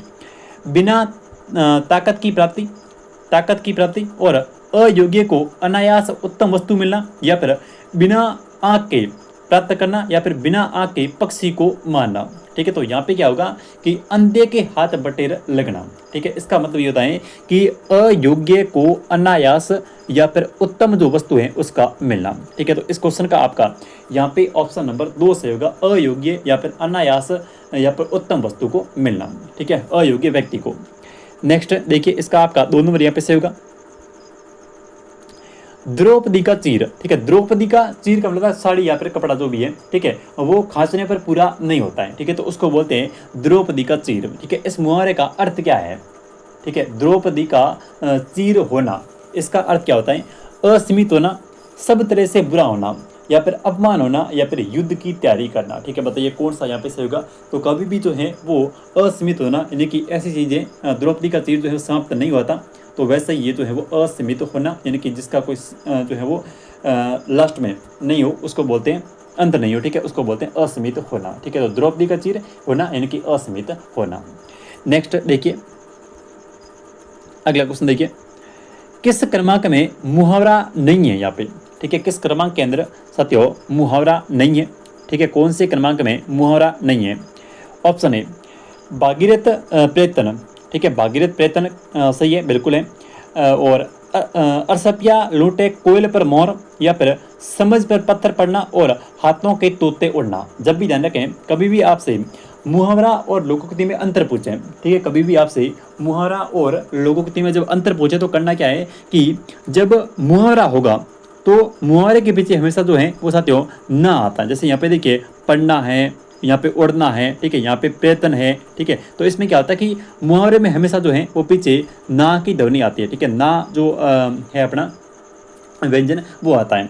और इसमें देखिए अरसपिया लूटे कोयल पर मोर, तो ये जो है वो यहाँ पे इसमें ना नहीं है, तो ये जो है वो एक अपनी लोकोक्ति है, न कि मुहावरा। तो चलिए नेक्स्ट देखिए, अगला, शेर को सामने देखकर। ठीक है, शेर को सामने देखकर, उसके बाद में यह वाक्य किस मुहावरे से पूरा होगा?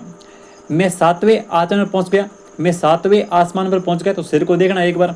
ठीक है, 7वां आसमान याद आता है, या फिर आपको जो है वो आपके प्राण सूखते हैं। ठीक है, तो मैंने आसमान सिर पे उठा लिया, कि शेर आया, मैंने जो है वो आसमान सिर पे उठा लिया। ठीक है, तो आपका दोनों गलत है। मैं आग बबूला हो गया। ठीक है, शेर को देखने के बाद कौन आग बबूला होता है? और ऑप्शन नंबर आपका चौथा यहाँ पे से होगा कि मेरे जो है वो प्राण सूख गए। ठीक है, शेर को सामने देखा तो मेरे जो है प्राण जो है वो सूख गए। ठीक है, यहाँ तो कुत्ते के देखने में सूख जाते हैं, ये तो शेर है। आगे देखिए, किस क्रम में लोकोक्ति है? ठीक है, जहाँ पर भी देखिए ना नहीं है वो लोकोक्ति होगी, और ना वाला हमेशा जो है वो पीछे मुहावरा होगा। ठीक है, ना वाला हमेशा मुहावरा, और जिसके पीछे ना नहीं है वो हमेशा लोकोक्ति होगी। बताइए कौन सा यहाँ पे सही है? टस से मच न होना। ठीक है, तो टस से मच न होना ये अपनी एक क्या है? ये ना आया यानी कि एक मुहावरा है। ठीक है, उसके बाद में झंडे तेल आना। ठीक है, तो ये भी एक मुहावरा है। ठीक है, जी का जंजाल और आए थे हरि भजन को और ओटन लगे कपास। ठीक है, जी का जंजाल होना, ऐसे कर सकते हैं इसको, जी का जंजाल होना, तो यहाँ पर भी पीछे ना आ रहा है। ठीक है, आए थे हरि भजन को ओटन लगे कपास, इसमें पीछे जो है वो होना नहीं कर सकते, इसलिए यहाँ पे जो है वो आपका ऑप्शन नंबर 4 जो है वो यहाँ पे लोकोक्ति है, न कि मुहावरा। ठीक है, आए थे हरि भजन को और ओटन लगे कपास। नेक्स्ट क्वेश्चन देखिए,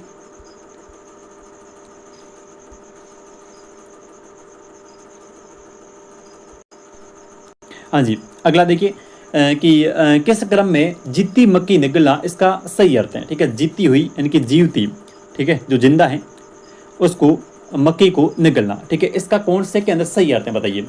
अन्याय करना, बीमारी को बढ़ावा देना, जानबूझकर अन्याय करना, या फिर जो है वो गंदगी को आमदनी को। यहाँ पे क्या है कि मुहावरे और लोकोक्तियों में कभी भी किसी भी वर्ड का सीधा कोई मतलब नहीं होता है। ठीक है, घुमा फिरा कर जो है वो सीधा पूछा जाता है, इसलिए वहाँ पे जो है उसको नाम दिया मुहावरे और लोकोक्ति। ठीक है, इसका देखो, अब यहाँ पे जीती मक्की को निगलना, अब यहाँ पे इस मक्की का इस वाक्य से कोई लेना देना नहीं है। ठीक है, ये एक मुहावरा है। ठीक है, तो इसमें देखो बीमारी को बढ़ावा देना ये नहीं होगा, और यहाँ पे गंदगी को ये भी नहीं होगा। ठीक है, जानबूझकर अन्याय करना, जितनी मक्की निगलना, यानी कि जानबूझकर अन्याय करना। आपका ऑप्शन नंबर जो है वो 3 यहाँ पे से होगा, जानबूझकर अन्याय करना। ठीक है, नेक्स्ट क्वेश्चन देखिए, अगला क्वेश्चन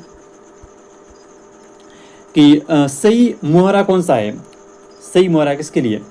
नेत्रों में मिट्टी डालना, आंखों में रेत फेंकना, आंखों में धूल झोंकना, या फिर आंखों में कचरा डालना। तो यहाँ पे होगा आंखों में धूल झोंकना। ठीक है, आंखों में धूल झोंकना यानी कि जो है वो बचकर निकल जाना। तो यहाँ पे आपका जो है ऑप्शन नंबर 3 यहाँ पे से होगा, आंखों में धूल झोंकना। नेक्स्ट देखिए कि बादल का पर्यायवाची नहीं है। ठीक है, इनमें से कौन सा जो है वो बादल का पर्यायवाची नहीं है? अब्र, बलाहक, कादम्बरी या फिर जिमूत।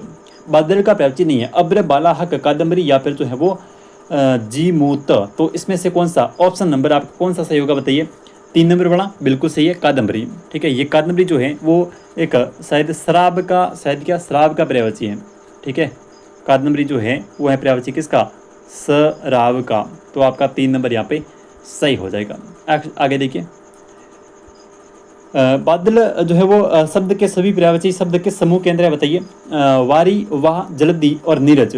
ठीक है, वारी, वाह, जलधि। अब जलधि जो है ये होता है, और जल नीरज, सुनिए, जल धी। ठीक है, धी मतलब धारण करने वाला। ठीक है, धी मतलब धारण करने वाला।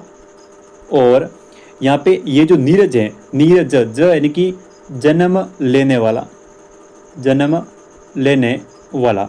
तो यहाँ पे धारण करने वाला कौन होता है? धारण करने वाला होता है समुद्र। कौन होता है धारण करने वाला? यानी कि यहाँ पे बात हो रही है किसकी? समुद्र की। और जन्म देने वाला यानी कि यहाँ पे बात हो रही है किसकी? कमल की भाई। ठीक है, किसकी? कमल की। तो आपकी जलधि ये है समुद्र का, और नीरज जो है ये है किसका? ये है अपने कमल का। उसके बाद में नीरद।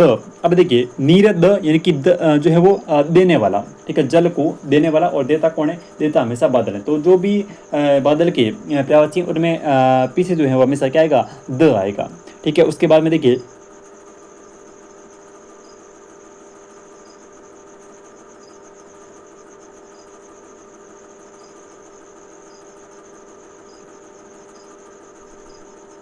हाँ, तो नीरद और जल द, ये द आ रहा है, और वारिद इसमें भी, ये तीनों जो है वो किसके हैं?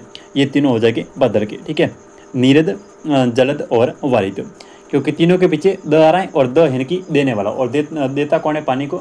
जल को, तो वो देता है बादल। उसके बाद में सिर, नदी, वारिद, वापस ये द आया है, और अम्बु ज आ गया, जन्म देने वाला। ठीक है, अम्बु द ये बादल का है। ठीक है, वारी ज कमल का है, और तो ये द ये भी अपने जो है बादल का है। नेक्स्ट